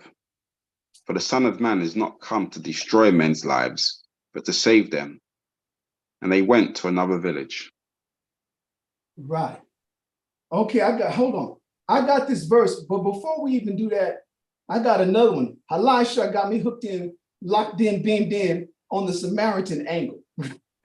So let's go to chapter 10. I'll go to the next chapter. I think it's Luke as well. And you're going to read verses 25 through 27. And by then, I'll have that other verse that I want to shock the shit out of y'all with. Anyway, go ahead. Shocker. Luke chapter 10. Luke chapter 10, verse 25. Right. And behold, a certain lawyer stood up and tempted him, saying, Master, what shall I do to inherit eternal life? Now, this lawyer is a Levite, clearly all into the law. And when it says tempt him, he's trying to find flaw in Yahweh Shai's message. That's what it means when he's testing him. He wanted to see if he could find some hole, trying to find a chink in Yahweh Shai's armor. Go ahead. And tempted him, saying, Master, what shall I do to inherit eternal life? He said unto him, What is written in the law? How readest thou? Go ahead. Verse 27. And he answering said, Thou shalt love the Lord thy power with all thy heart, and with all thy soul, and with all thy strength, and with all thy mind, and thy neighbor as thyself. And he said unto him, Thou hast answered right. This do, and thou shalt live. But he, willing to justify himself, said unto Yahushai, And who is my neighbor? So he's trying to be all one up on Yahweh Shai. Christ told him what to do, and he said, and you got to love your neighbor. Well, who's my neighbor?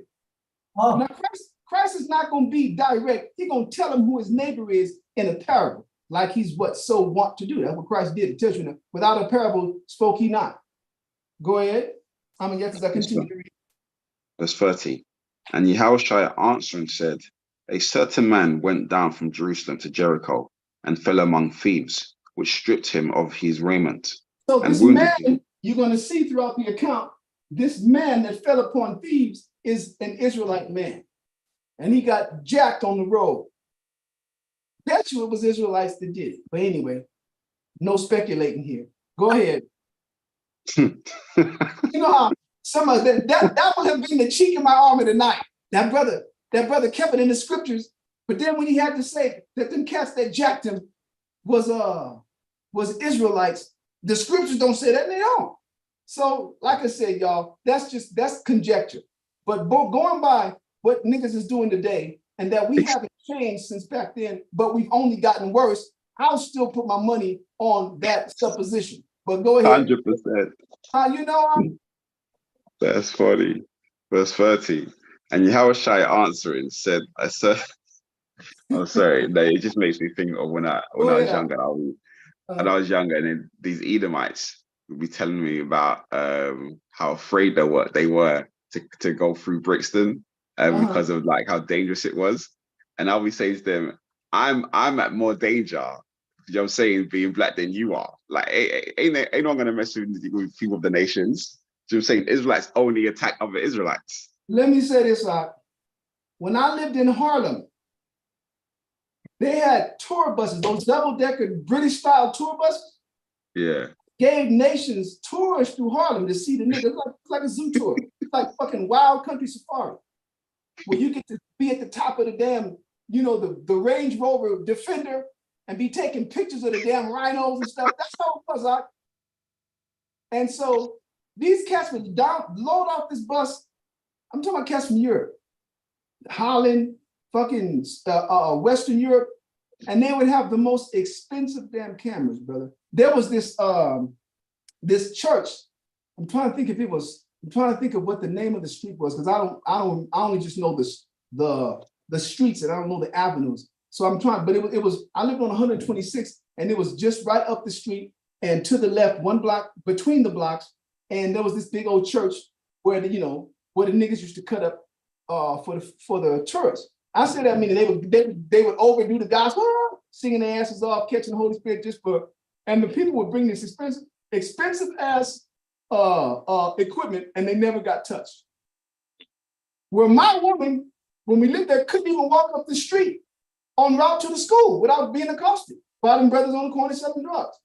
We had all of these Edomites all up and down 128th Street, 25th Street, put a place with the most expensive video equipment. And they never got harmed, Doc. Because you know why? Because Israel only hated Israel.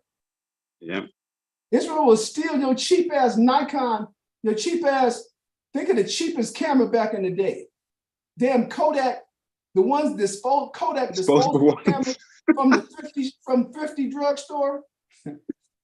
Right. Shit. The one that if you left out the paper, the made of paper, if you left it out in the sun, didn't know that the film was inside it, the film would get corrupt because it was that cheap. They'll steal that and take it from you. Steal it. Beat your ass down for that Kodak cheap ass $5 camera. Disposable. Y'all know it was disposable cameras. And they literally let all of these cats pass by foreigners that to get one of them cameras and sell it could move them to a better section of their miserable ghetto. Yeah. But they wouldn't do it because Israel only hates Israel. So once again, I'll put my money of supposition on the fact that these guys that jacked him, I'm only supposing, but my money goes to that they were Israelites because this is what Israel was doing. So go ahead, Ak. Luke chapter 10, verse 30. And Yahushua answering said, a certain man went down from Jerusalem to Jericho and fell among thieves, which stripped him of his raiment and wounded him and departed, leaving him half dead. And by chance there came down a certain priest that way. When he saw him, he now passed don't forget, by on. what is he doing? He's answering the question. When Christ said, one of the main things you got to do is love your neighbor as yourself, he's answering the question, well, who is my neighbor? Go ahead, read on down. He passed by on the other side. And likewise, a Levite, when he was at the place, came and looked on him and passed by on the other side. Now, Levi, what's he doing? He's mentioning the supposed spiritual cream of the crop of our civilization, the Levites and the priests, right? Those that is crystal clear in the eyes of the Most High, supposedly what he expects of us. So Levite passed by. Go ahead. Verse 33. But a certain Samaritan, as he journeyed, came where he was. And when he saw him, he had compassion on him. See that? The people with whom Israel was at constant enmity, and he also, don't get me wrong, he came from the culture that was known historically to be opportunists, to exercise nothing more than opportunism with us, right? But what Christ was telling us is that just like Israel, there were some sincere people among them. And that's what happened with what? With that Samaritan leper. Wow. Right? Go ahead. And he showed us his attitude when the apostles wanted to take out a whole damn city of Samaria just because they wouldn't let him go through it. They wouldn't let him lodge there. And Christ said, no, we'll just go to another city. Man, you don't know what spirit you're in. What's wrong with you, man? The Son of Man have not come to destroy lives, but to save them. Go ahead, read on. Went to him and bound up his wounds, pouring in oil and wine, and set him on his own beast, and brought him to an inn, and took care of him. And on the morrow, when he departed, he took out 2 pence, and gave them to the host, and said unto him, take care of him. Whatsoever thou spendest more, when I come again, I will repay thee. Mm-hmm. Now, well, look at this. He took the guy, he's investing his own money. He leaves the guy in the care and said, listen, don't worry, what is he saying? Put it on my tab. Take care of him and put it on my tab. Go ahead, read on down. Because what is this supposed to do? This is supposed to alter our disposition toward the neighbors, toward the strangers among us, toward the strangers that we're among. Nigga, we ain't at home. Remember, the Most High scattered us, not them. This is supposed to reconfigure the disposition that we are in toward the foreigners among whom the Most High have scattered us. You got to be, he's fair first. That's the first thing that the Most High is above all. He's just. You understand? Fairness comes to him before his love for you. You got to find that out. He don't love you so much that he give us a pass, does he? His love was demonstrated by extending his mercy. But when he saw that we could not be charmed by his spirit, he had to lay the boom on us. Read on down, Amayetazar. Luke chapter 10 and verse 36. Which now of these 3 thinkest thou was neighbor unto him that fell among the thieves? Now go back to the beginning and see who those 3 were. Let's review it again. A Levite, a priest. Oh, that means see, people don't get it. When he said priest, why does he always distinguish the priest from the Levite? Because the Levites specifically come from the loins of Aaron. I'm sorry, the priest. The other Levites, the Levites refers to all the sons of Levi that come from Gershom, Merari, and Kohath. The priest referred to the specific family that come from Aaron, who was from Kohath. It's the highest of the highest. The priest looked at him and crossed the damn street as if he was crossing the street from a dangerous looking nigger. Right? The Levite, the next highest tier, who you understand, who were the servants of the priest, ignored him.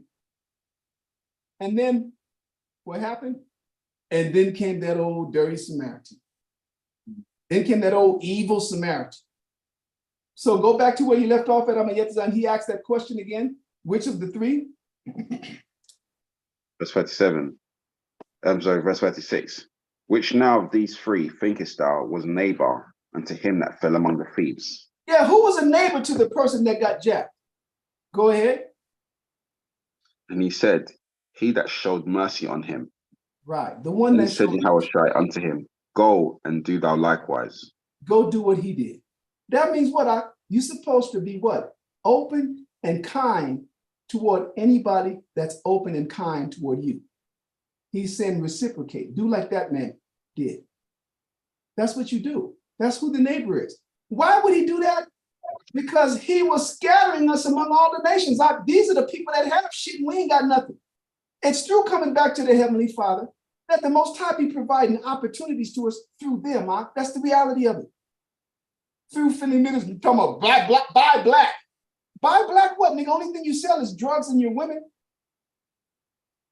We gotta pool our dollars. What dollars, nigga? You mean we gotta pool our food stamps and our EBT cards? We're the ones that ain't got nothing. Don't get me wrong, we've done that. That's how San Antonio got built, pooling EBT cards. Shoot. But aside from that, we had to wait for the Most High to have mercy on us and extend grace to us through what? Through the people that had. And that's how we got into certain malls. And that's how we got certain business. You guys are going through it. That's how certain business opportunities open. Right? And every now and then you'll find the Israelite that's in a position to help. Then you're gonna find out which ones really extend themselves to you. Some of them do, but not like the foreigners are wrong or right. Because the Most High said, right, that the brother that is tender among thee, his eyes shall be evil against the brother of his bosom. So their first inclination, it's not like they want to be like that, but because of the curse they were under, the first inclination is what? Is negative. Now, I'm going to show you something. Let's go and read. This will be the last one. And then I'll let you guys open it up for questions or comments. But this is the general disposition. Maybe you'll have two. We'll see. This is the general disposition that we were supposed to have as per the commandment toward the foreigners, toward the strangers. You got to go to Deuteronomy chapter 10. This is the shocker. Only a shocker to the resistant, man. You know, brothers be trying to make it seem like you ain't hard because you don't share their disposition. I share that disposition when it's fair. I share that disposition when I'm justified in that that disposition of animosity. But the Most High ain't been having nobody come roll at me like that. And even when they did, how did I help them? I mean, at the time, I said, no, I would always take low because I found out through personal experience that when you let the Most High fight the battles, he hit the people hard, whether they be Israelites or foreigners. He hit them hard. And that's the better thing to do. You get to go ahead. The Most High said, when they curse, you bless, right? You got to get in the habit of that. That's what evokes the Spirit of Christ in you. How you claim to be in the Spirit of Christ and you don't do nothing that he said do when it's inconvenient to your flesh? When your pride is so bruised, it won't let you just go in and do what the scripture said do. Who the hell fooled you to think that Christ is in you? Nigga, you won't even do what he said. No, you got that other spirit. You got the Antichrist spirit in you. I mean, I think you're going to start off at verse 15. It's going to say, this is what the Lord would have you to do, or something like that. Oh, ye Israel. Deuteronomy chapter 10. Let me get what, verse 12? And now Israel, what doth the Lord thy power require of thee? Yeah, what do I expect from you? Go ahead and read it from the top. Go ahead. Deuteronomy chapter 10 and verse 12.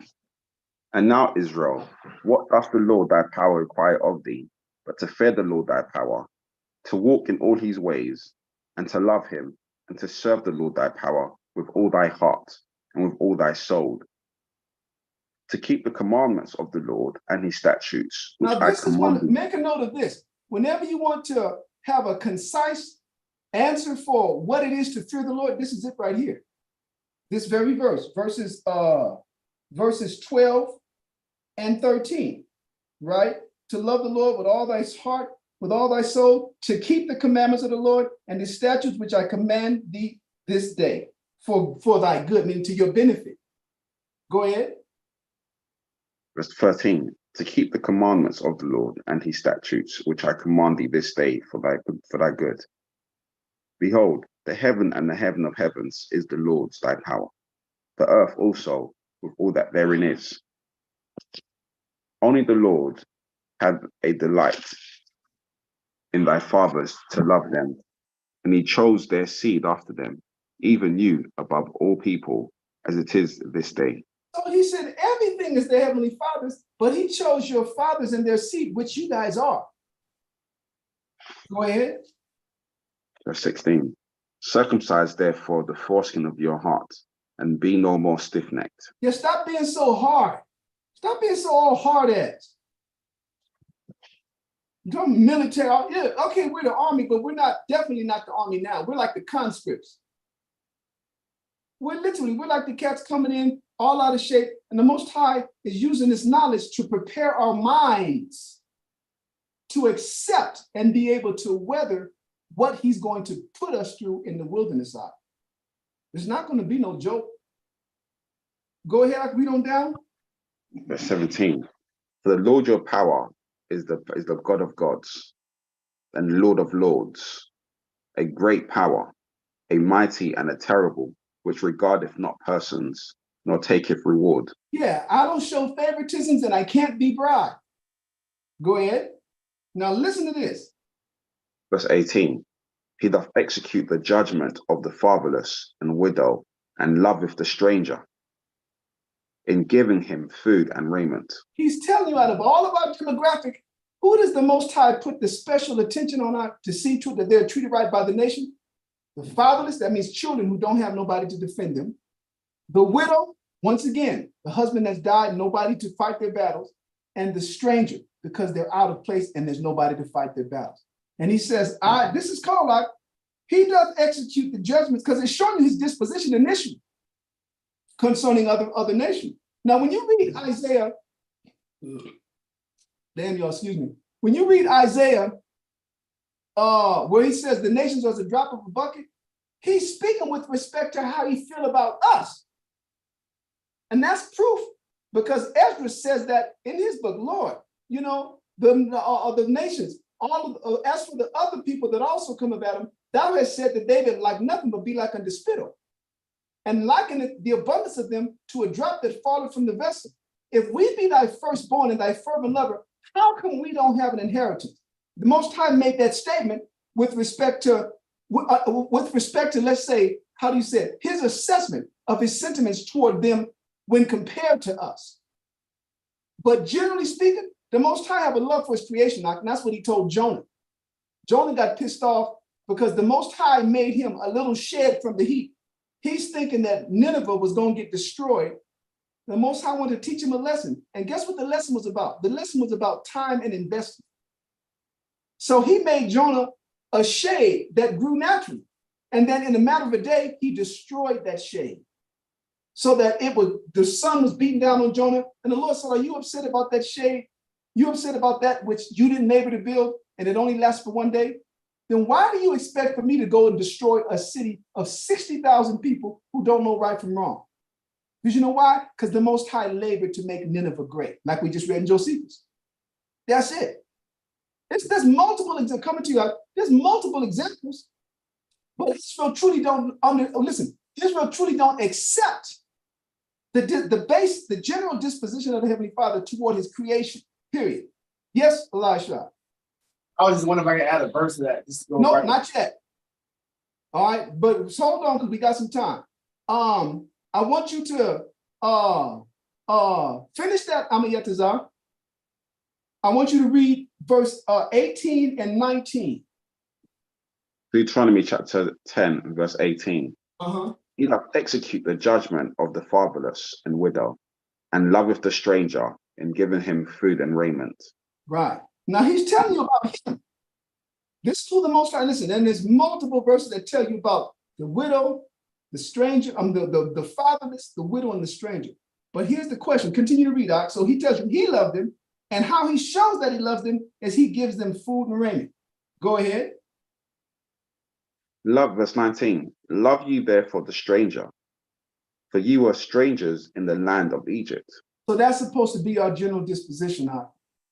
Now, when he made that statement that he loveth the stranger in giving him food and raiment, who knows how the Most High did that? Before you pull your scripture, answer that one for me, Elisha. How he gave them food and raiment? He said, hold on, verse 18, he doth execute judgment of the fatherless and widow and loveth the stranger in giving him food and raiment. How was the food and raiment provided for the strangers among us? In the law, you weren't supposed to harvest all of your food or all your crops to leave it available for the poor. I'm coming to you, hand. Listen, that's one. Listen, that's a good one, and it's secondary, but it's good. It's secondary. Hen, go ahead. The food is us teaching them. All right, but you know how many lessons before you eat some real food before your ass die? I mean, I know where the Lord said, "Man should not live by bread alone," but you got to have it at least once a week, and that's just to keep you at famine-stricken Ethiopia level. So I'm going to tell you how. When you read the scriptures, oh, you got a question? Go ahead. You want to answer? Go ahead, brother. To that statement. Well, through the manner that No, brother. That's in the we're being settled to go and given laws for our civilization. So they got that's exactly how they got fed in the wilderness. They did. But he's telling us now, you know how he feeds them out? Of all the tithes that went to the Levites, the tithes were split in 3 demographics or 4 demographics. You had the Levites that received of it, and then you had the fatherless and the widows, and then you had the stranger. They got the tithes were for them. Let's get that. The gleaning of the fields was secondary because that was only during the time of harvest. Right. That means that was every 4 months, like we just read in that parable, right? In John chapter 4. So you can mean a nigga gotta wait for 4 months before you get a food, and then the refuse on top of that. So what we did, there was a system that the Most High had. It's going to be Numbers, Deuteronomy. Go to Deuteronomy like 26. I could be wrong. Deuteronomy chapter 14. When now givest thy tithes, because we were on a system where every 3 years you had this, beside the things that went to Jerusalem, remember where did the Levites dwell? The Levites dwelt in all the pockets of where the Israelites were. And so that's where the tithes were being given. But the tithes weren't being given on a day basis. The tithes were being stored up for 3 years. And then after a 3-year period, they had to bring if the stuff was perishables, they had to take the things that wouldn't last and they had to convert it, they had to sell it and convert it into money. Then they had to bring the equivalent in money to the priest. But the things that were non-perishable, the stuff that, the grains that you could store up, the things that you could convert to wine, the sheep, the things that you converted to wool and textiles that made clothing, all that got stored up with the Levites. So let's first go read it. Did I say Deuteronomy 14? Yeah. Go to Deuteronomy 14 and you're going to start off at verse 22. Deuteronomy chapter 14, verse 22. Thou shalt truly tithe all the increase of thy seed, that the field bringeth forth year by year. And thou shalt eat before the Lord thy power, and in the place which he shall choose to place his name there, the tithe of thy corn, of thy wine, and of thine oil, and the firstlings of thy herds and of thy flocks, that thou mayest learn to fear the Lord thy power always. So when he's saying the place that he shall choose, he's talking about the things that had to be brought down to Jerusalem. We're in Deuteronomy. It hadn't been decided yet where the Most High, it hadn't been revealed yet where the Most High was going to put his name. It would eventually be Jerusalem in the land of Benjamin. Go ahead. Verse 24. And if the way be too long for thee, so that thou art not able to carry it, or if the place be too far from thee, which the Lord thy power shall choose to set his name there, when the Lord thy power hath blessed thee, then shalt thou turn it into money, and bind up the money in thine hand, and shall go unto the place which the Lord thy power shall choose. Go ahead. And thou shalt bestow that money for whatsoever thy soul lusteth for later. Thou soul lusteth after, for oxen, or for sheep, or for wine, or for strong drink, or for whatsoever thy soul desireth. Now, this is talking about, aside from the tithes that were taken to Jerusalem, some of that money you had to go and spend it there. People had to benefit from business that you brought to the inhabitants of Jerusalem. Now, this is aside from the tithes. He's going to tell you about the tithes now, the local tithes. This is still dealing with Jerusalem. Go ahead. And thou shalt eat there before the Lord thy power, and thou shalt rejoice, thou and thine household. And the Levite that is within thy gates, thou shalt not forsake him, for he have no part nor inheritance with thee. So he's telling us, see, this is how the Levites everywhere are going to make it. I didn't give them a land, a portion that they could what? Develop and receive bounty from. Go ahead, read on down. Verse 28. At the end of 3 years, thou shalt bring forth all the tithe of thine increase the same year, and shalt lay it up within thy gates. That's every 3 years. You brought it up in that third year. When it said the gates, you guys know, speaking of the leaders, which would be the Levites. Go ahead. And the Levite, because he have no part nor inheritance with thee, and the stranger, and the fatherless, and the widow, which are within thy gates, shall come and shall eat and be satisfied. So that's how they got. When the Lord said in Deuteronomy, that chapter 10, for I, the Lord, love the stranger, and giving them food and raiment, he did it through us. We fed him. This is the Most High's base disposition toward his creation. Remember, we're the ones that's evil. Yeah.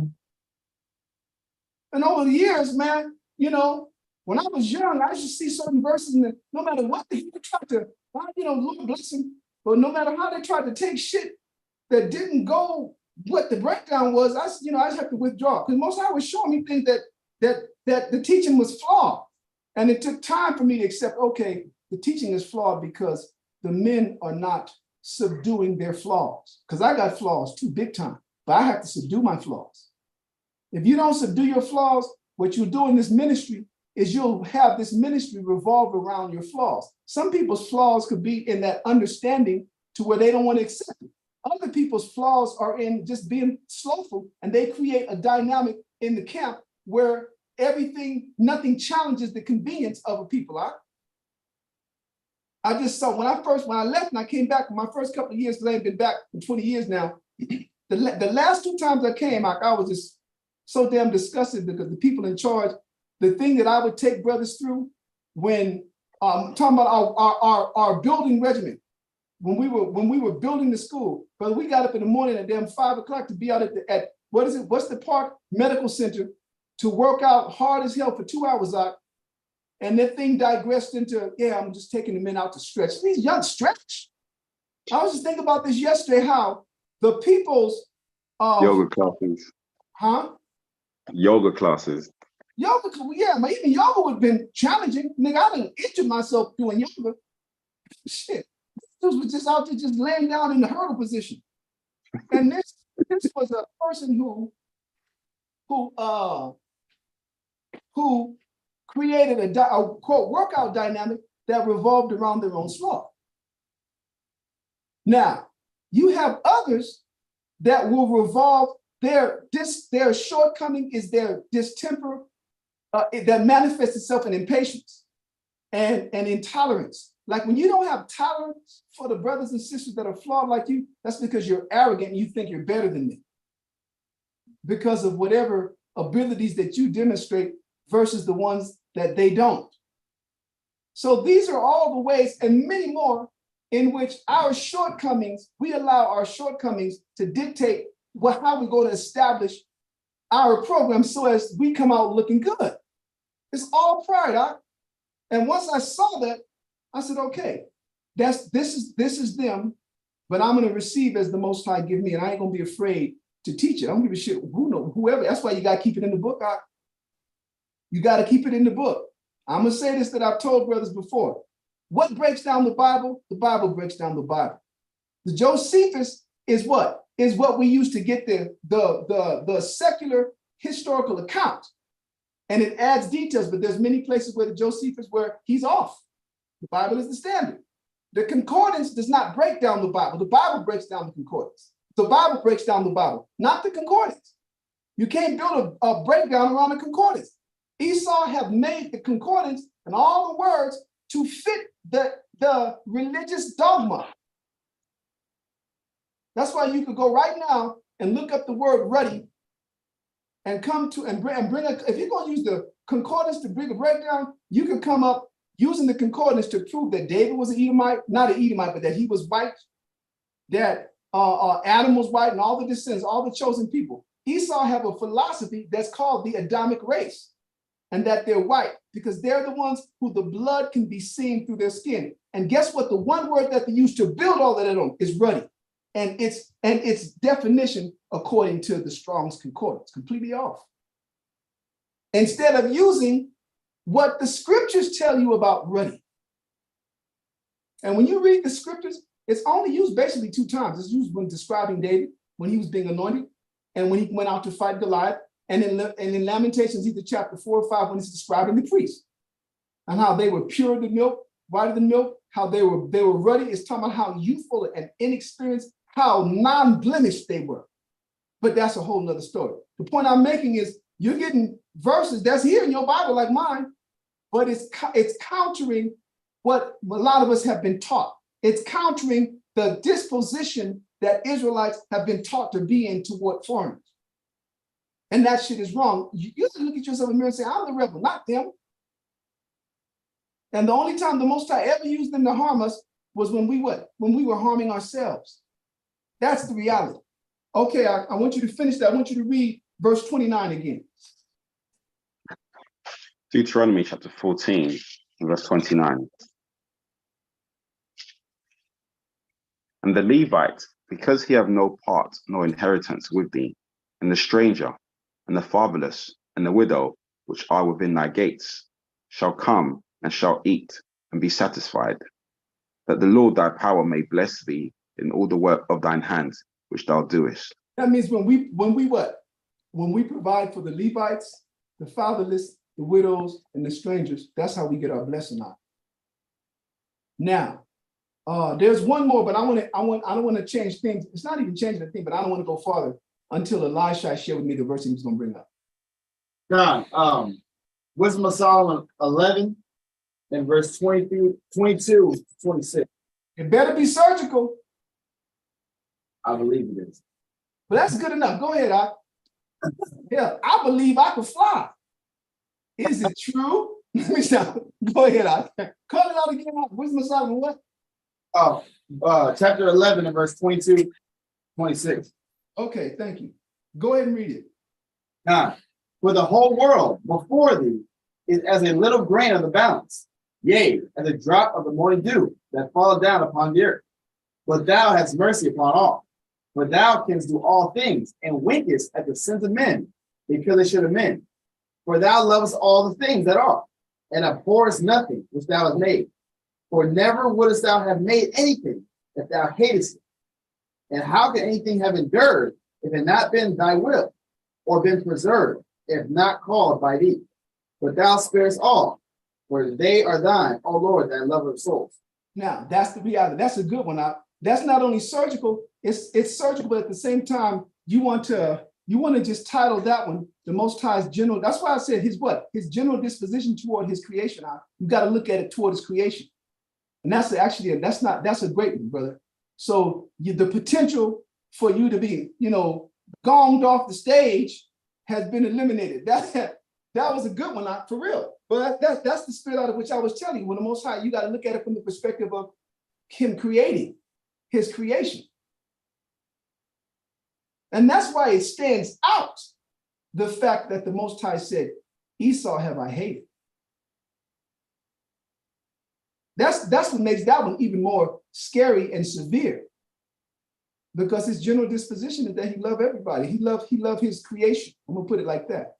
Now, that's good enough. But anyway, so all of that Elisha was the disposition that Yahushua was in when he was there and everywhere. And if he was that adamant against it, then the woman of Canaan wouldn't have got her daughter healed. Yeah, he told her what? He said, it's not right to take the children's bread and cast it to the dogs. But she said, Lord, the dogs do eat at the table, the crumbs that fall from the master's table. And he's like, you know what? For this saying, I mean, you're right. She right. Her counter argument was correct. He said, for this saying, go thy way, the devil is out of thy daughter. So that's really, and that's the short version of it. But it's a lesson that's not going to be appreciated by these hard asses, but like, who cares? You know what I mean? I'll tell you what, let's finish it off with 2 verses, not 2 verses, but 2 places. One of them is 8 verses and the other one is like 2 or 3 verses. You're going to do Isaiah chapter 56 on the Yetazah, Isaiah chapter 56 verses 1 through 8, and then the other one is going to be Isaiah chapter 14 verses 1 through 3.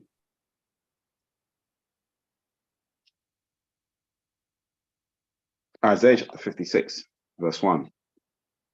Thus saith the Lord, keep ye judgment and do justice, for my salvation is near to come, Now and my listen to this. righteousness. This is talking clearly to us.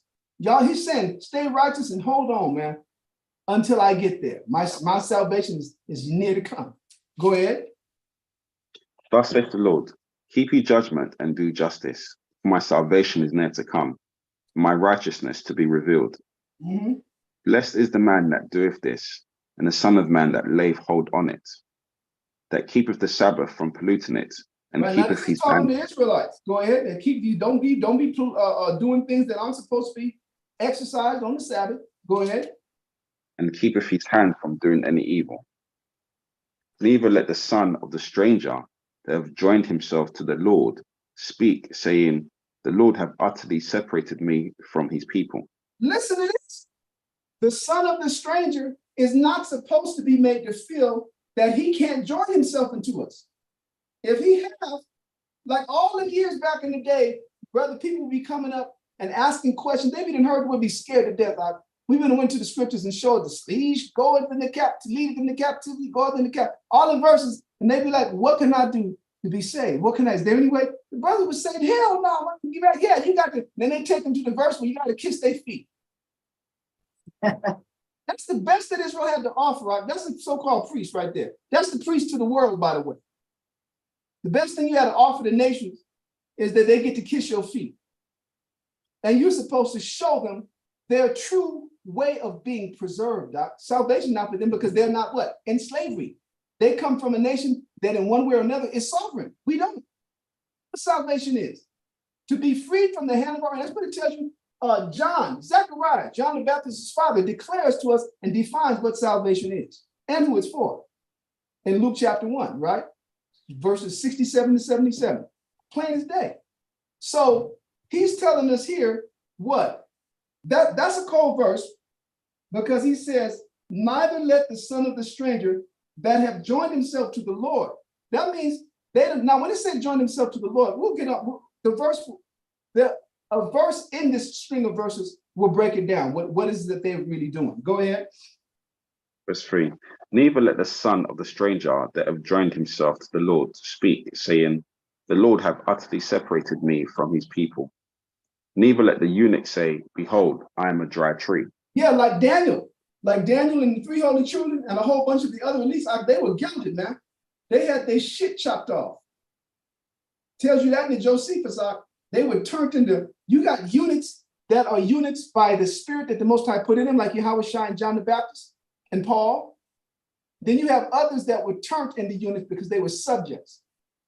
And that was Daniel. Brothers be talking about being Daniel in the reincarnation. All right, nigga, drop your pants. See what you got or what you don't got. You know what I mean? Listen, come here. Listen, I don't know. I'm not going to even say something. The thing that came to my mind might cost me my salvation. Point is, right, certain thoughts you can't share them. But that's a hell of a thing. And so that's what he's talking about. He's talking about the person that the Most High took through that, and their eunuchs, they're not supposed to feel because they can't produce a progeny, right? They can't produce a posterity. They're not supposed to feel useless. So these are 2 demographics that he's actually highlighting. Strangers among us and the eunuchs, the Israelites that were converted to eunuchs. Go ahead, I can read on down. Verse 4. Verse 4, for thus saith the Lord unto the eunuchs that keep my Sabbaths, and choose the things that please me, and take hold of my covenant. Now stop. Well, that's okay. The eunuchs is Israelites. Keep going. Verse 5, even unto them will I give in mine house, and within my walls a place and a name better than of sons and of daughters. Now that's cold, because that's what Daniel got. And you know, the Most High, what did he tell you he have in store for the sons? That they're going to be made like Yahweh Shai. So that's like, I can't fathom what he got reserved for the eunuchs. that are going to receive a name better than sons and daughters. Go ahead. I will give them an everlasting name that shall not be cut off. Now listen to this. So that's the eunuchs. Go ahead. Also the sons of the stranger that join themselves to the Lord, to serve him and to love the name of the Lord, to be his servants, everyone that keepeth the Sabbath from polluting it, and taketh hold of my covenant. Now pause right there. So this, with the strangers, we got to define, how do the strangers take hold to the Most High's covenant? They have to take hold to the people with whom the Most High have the covenant. Jeremiah chapter 31, verses 31 through 34. What is the Most High's new covenant? He gonna put his spirit in the people with whom he had the sons and daughters of the people that he had the old covenant with. And it is reiterated in Hebrews chapter 8 and verse 8 on down. So when it talks, because the Most High has no covenant with what? The nation. He has a covenant with Abraham, and this is the extension where it said, and in thy seed will all the what? Nations of the earth be blessed. They have to cleave to the covenant that the Most High have with the people that he have it with, and serve them. And I'm gonna prove that. This is what you gotta teach them people. You run around here scared what they're gonna say. Who fucking cares? Excuse me. Who cares what they think? They're the one that's gonna be burnt in the fire. You're supposed to be teaching the Most High's word indiscriminately of who it is you're teaching. If your conversations, like I said, I don't know if you guys are at work and got these shitty ass dispositions with, people that have contracted you. Because I know how young men be are. Israelites, all bitter, don't know how to be professional, all feminine and shit. Sometimes running the risk of destroying your business reputation. You gotta throw that out the window, man. Just because you're half of us, I say us, if you were raised by a single parent and you are angry, you probably have the spirit of a damn angry black woman or an ignorant black man or whoever that raised you. That's the spirit that you got to get up off of you. If you was raised by these cats that was all in the street, and all in that pimp zone, you got those be the spirits that you have to get up. I was raised by niggas that hated me. I was a paycheck to parents, to people, right? I was a foster kid. I was a ward of the state, an orphan. So I had to have that spirit fleshed out of me, exercised by the work of the Most High. Because what was the basic thing? What did that experience crafts in you? Isolation. You literally, it's a damn challenge to establish, and I don't mean intimate in the sense of like woman and man. I'm talking about beyond the surface of what you are, what you appear to be, and what you share with people only, what you want them to know. Well, that's a damn vice to break. Because in order to not let people get to you, you craft a whole different reality about yourself. Because this is what I did. You don't want people to know you. Mine was because I was ashamed of my sin. I was ashamed of what I was. I was ashamed of what my mother was, and I was ashamed of what my father was, and I didn't know either because they didn't raise me. But I knew that by the fact that me and 4 other siblings had the same mother, but all had different fathers, that mama was a hoe. I don't say that disrespectfully, but I was I saw that shit like 8 years old. Right? It was a shameful setting. And then to have and be told and reminded that you get in little fights. I used to get in fights with their biological grandkids, their grandkids and their cousins and stuff. Nephews would come over. We get in fights with them, because of the whole privilege shit. And I would be reminded, and I needed that you're not mine. And that your ass will be out of here. I got that sobering lesson. Like it really hit me the hardest when I was like 11 years old. I was 11 years old and I got taken to Louisiana. And I turned 12 in Louisiana in this place called Tallulah. Tallulah is where my foster father was raised. Damn, it's all corn plantation. Corn and yellow meat watermelon, right? And we had to work in fields, and they was trying to show us how we had it good in Los Angeles. And we did have it good in Los Angeles, right? So I got into some fights out there. I'm beating up one of their grandkids behind the bar. And this is country life. Like that shit was for me. I'm a Green Acres nigga, brother. Green Acres is the place to be. I don't know, y'all even know about that 70s show. The point is, I had to get checked because I wasn't really I wasn't really clear on what my paradigm was. And so behind that, that helped me to say, okay, help me to understand what my, let's say my paradigm of existence was. And so from that moment forward, you can't get connected. You make it a point to not get connected. And you make it a point to be, that's when I started stealing. That's when I didn't give a shit about nobody. I stole from there. Because why? Because you got to look out for yourself. And I got too. Everyone was getting got in that foster home. The parents was getting got. The skill was to get them and make them think that one of the other kids did it. And I was great at that, to tell you the truth. Right? Yeah, if somebody got in trouble and got caught for some real shit, I was going to exploit that. Now they're going to think it was him all the time. We going to now's my chance. And so coming into Israel, my first few years, it was just my fight was to maintain my bubble. Right. So we all have that the Most High is healing, that you got to fight through so that you could be used. So you guys have too much at stake. You have too much that you're depending on to build for someone who's rejecting and refusing the mix so that they can develop. And one of the ills that whether we had it or not, when it comes to when I came into the truth, I didn't have that. Generally speaking, I didn't have no issue with Esau. His woman was money trees, and that was it. The guys I didn't roll. I might have rolled with a couple of them that were either football members of the football team or in music projects with myself. But aside from that, it was a very neutral attitude, and all the women was good for was we called them money trees where I came from, right? And nigga, money growing them trees. But the attitude that I had that began to be hateful was in my cultivating in the truth when I got to New York. That's the reality of it, and how we taught, and how the street teaching was. And then I saw Ariada, I learned from him how to listen, no matter who it was. If somebody had a question, worst case scenario, use that foreigner to what? To build a crowd.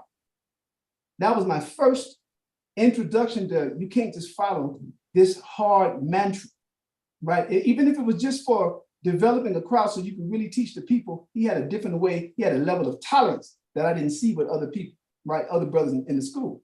So look at the Most High sending you here. He says, if these strangers, everyone that keepeth the Sabbath from polluting it and take a hold of my covenant, like I said, I'm gonna tell you guys to read it on your own. You're gonna read Jeremiah chapter 31, verses 31 to 34.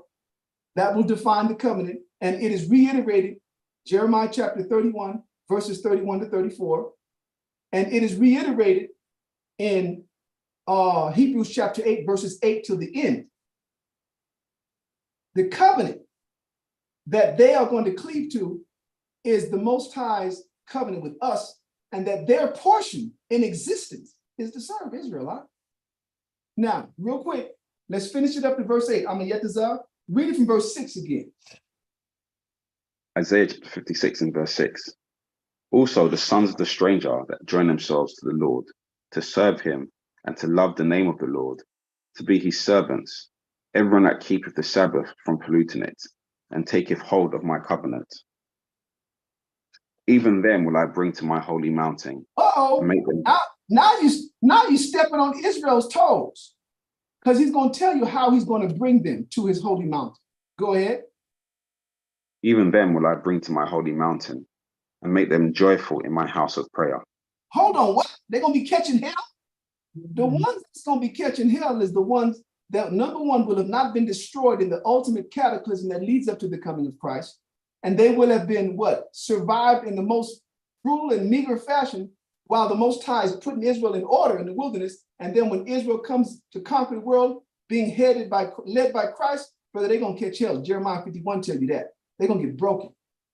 But the ones that come now out, the Most High is telling you, their destiny is what? Is to be brought to his holy mountain and to be made joyful.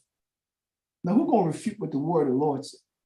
But see, it's supposed to alter your default disposition. You got to break up that fallow ground. We're going to finish reading. Don't lose your, well, go ahead and ask your question, brother, or make your comment. No, I lost a battle with that scripture, bro. Somebody pulled it on me years ago. I had a hard time repeating that one, bro. With the old disposition, all nations are going to. I don't understand what you're saying. You're saying you pulled this scripture and lost, or somebody pulled this scripture on you? That's all me about they're going to go to the house of prayer. Yeah. Because you was probably fucking wrong. Yeah, it was hard to refute that, bro. I couldn't refute it. Well, but see what I'm trying to show you. See, that's beautiful that you said that. But the more important thing is, why was there in you a disposition to refute what you had just read? It was from what you had been taught before. You've been taught wrong, and wrong with the meaning simply with the absence of these scriptures. You know, we're not supposed to omit anything. Of course, it takes a lifetime to come across much of the things. That's why you got to serve the Most High. You got to give your life to Him because He showed things to you over the period of your life in serving Him. But once you see it, you have to say, man, how wrong have I been? Because that's fallow, that's another level of fallow ground in your mind that have to be busted up. You have to be replowed so you can be resown on a different level. Read it again, Amayetazar, verse 7 now. Isaiah 56, verse 7. Even them will I bring to my holy mountain, and make them joyful in my house of prayer. Mm-hmm. Their burnt offerings and their sacrifices shall be accepted upon mine altar. Now, why are they going to be doing that?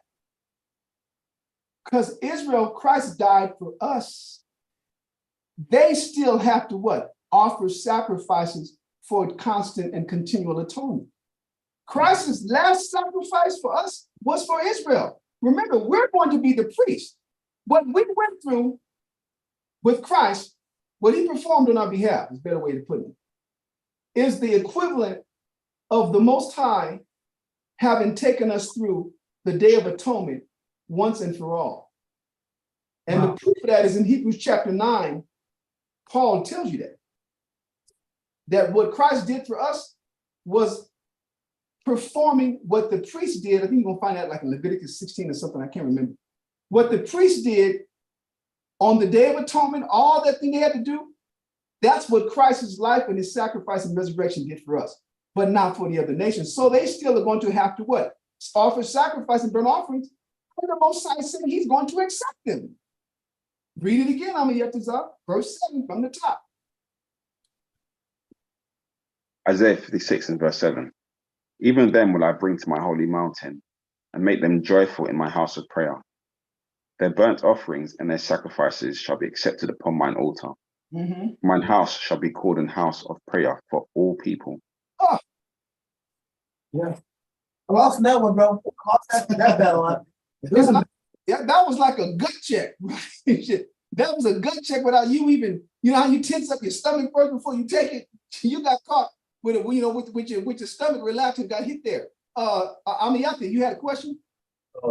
That is every knee shall bow. Well, yeah, but that's different in the sense of that means that's just Christ coming and everybody's going to be subject to Him. This is a more intimate process. This process, see, this was so hard-hearted. This process is already underway.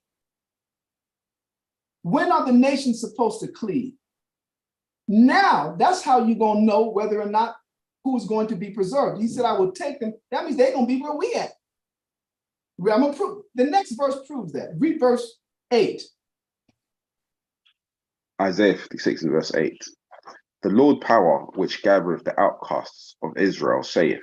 Stop. Yet, hold on. That's making reference to something.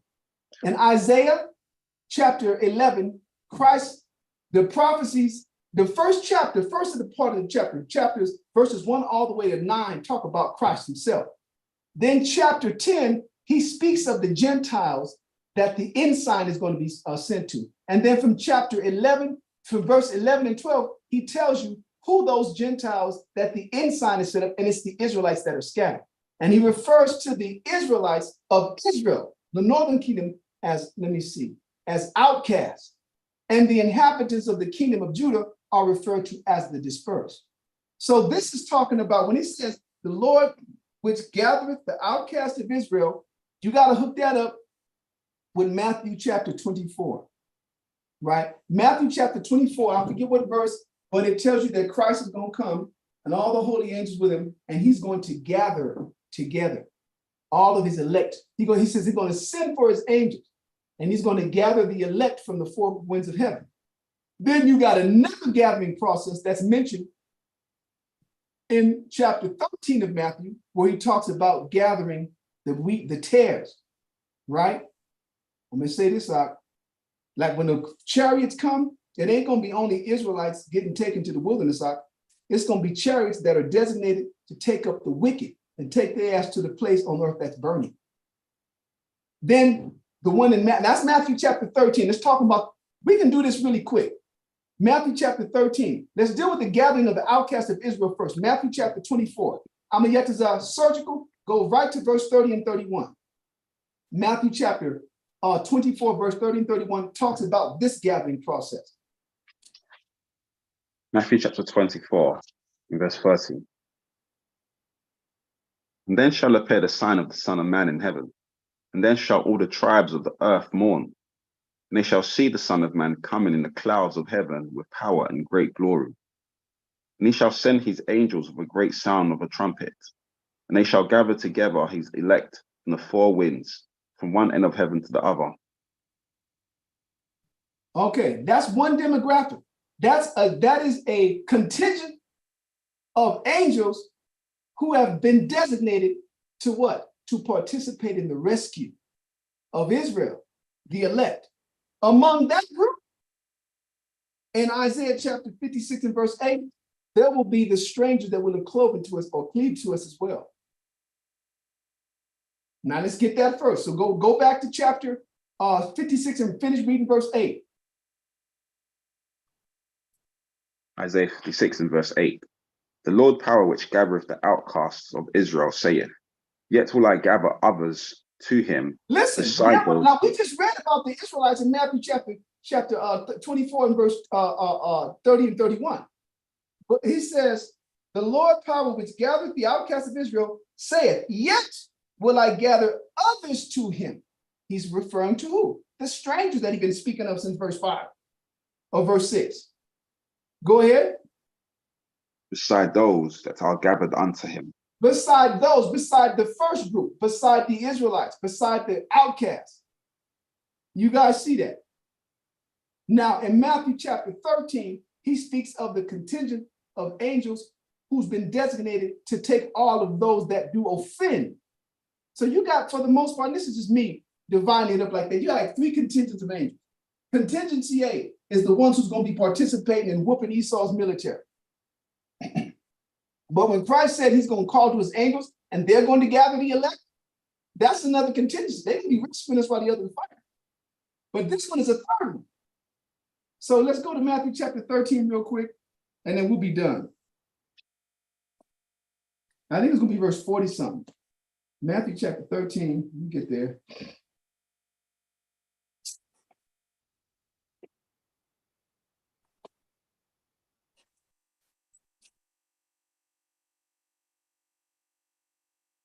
I'm sorry, y'all. I got these thin pages and bad eyes. Okay, this is what we do. I want you to read verses 40 to 42, Matthew chapter 13. We're not going to even read the whole parable. To 40. Matthew chapter 13 and verse 40 to 42. Matthew chapter 13 and verse 40. As therefore the tares are gathered and burned in the fire, so shall it be in the end of this world. The Son of Man shall send forth his angels, and they shall gather out of his kingdom all things that offend, and them which do iniquity. Now, what is that saying? That's saying that at the time when Christ comes, when it says all things out of his kingdom, at the time that Christ comes, what will have happened, y'all? Revelations chapter what? 11 and verse, is it 11? 11 and verse 15, it tells you that the kingdoms of this world are become the kingdoms of our power in his Christ. At the time that he appears, it's his. And everybody that's been doing all the evil shit that with this LGBT stuff and pedophiles and Satanism, he said he's going to send angels to gather them. This is another contingency of angels. Go ahead, read on down, verse 41 again. The Son of Man shall send forth his angels, and they shall gather out of his kingdom all things that offend, and them which do iniquity, and shall cast them into a furnace of fire. There shall be wailing and gnashing of teeth. You see that?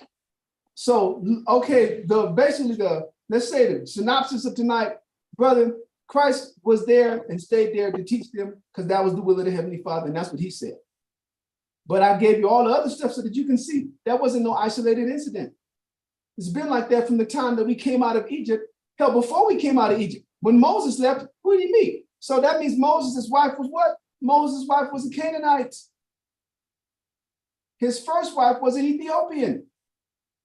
And everybody that showed that kindness to Moses received that kindness. How do you know the Ethiopian woman was in the wilderness? Because Miriam and Aaron in chapter 12 complained about it. They used her as a pretext to raise up an issue against Moses, but to mask what their true issue was. Their true issue was envy. They were envious of the Most High's more intimate dealings and openly with Moses as opposed to themselves. So she received that kindness, right? And Moses lived out and why did the book tell you that? Because once he did his job, it's really about Israel's assholism. That's what the rest of the book. Once Moses got, what Moses was just used as an instrument to show how screwed up Israel was. Am I wrong? That's why you don't get a whole lot about Moses. Only time you get about Moses is him constantly what? Interceding for us. Most I wasn't about to go into Moses' personal life, right? How he lived out the rest of the days, whatever, with his Kenite woman or his Ethiopian woman. He didn't do that. But the disposition toward anybody that cleaved to Israel, like the Most High don't turn him away. Talking about the Israelites that serve him. Now, the final verse, chapter 14 of Isaiah and verses 1 through 3. And good night after that, y'all.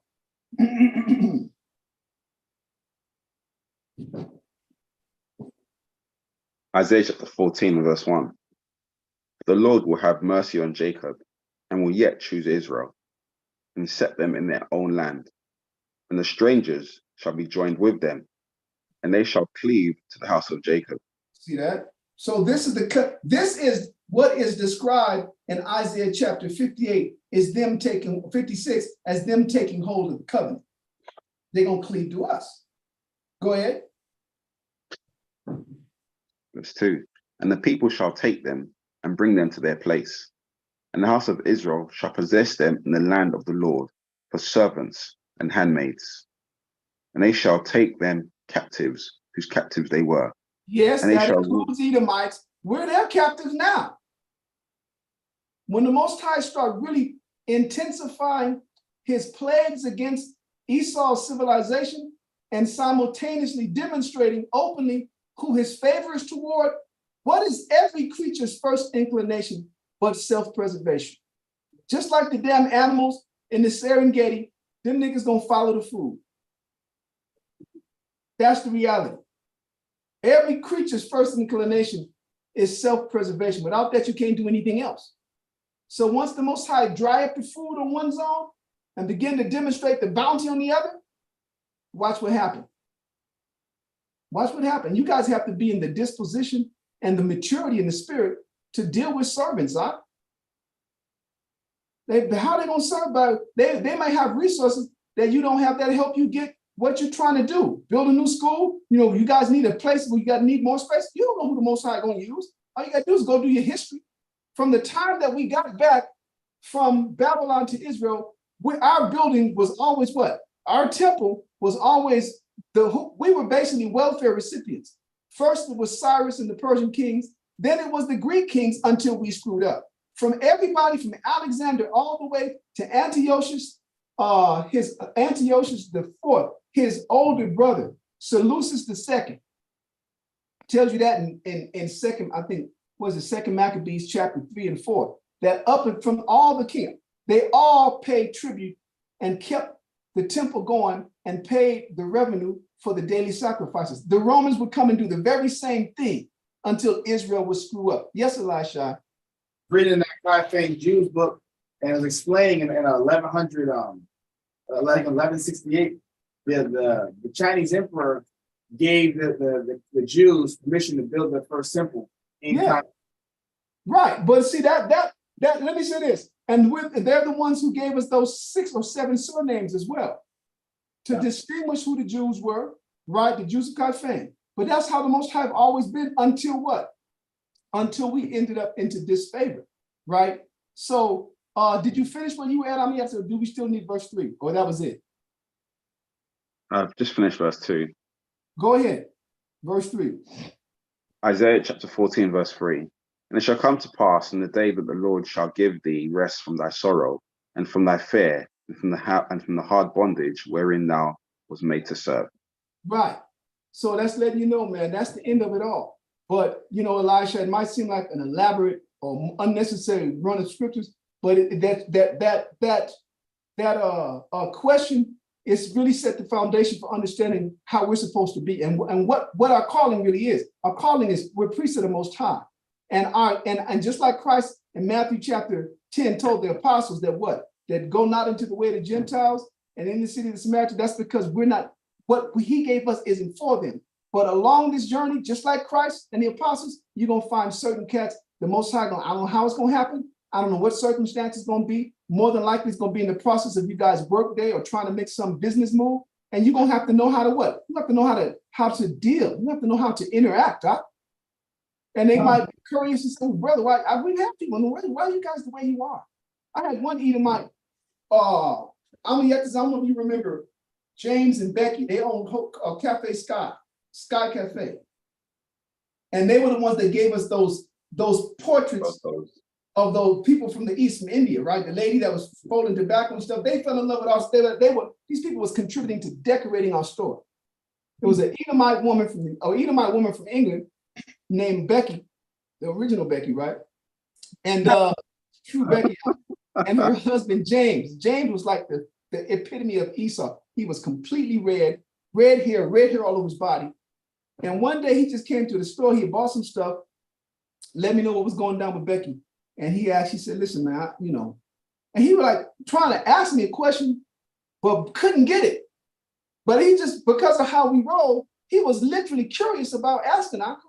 He wanted to say, you guys are different and why? And I said, bro, what's your problem, man?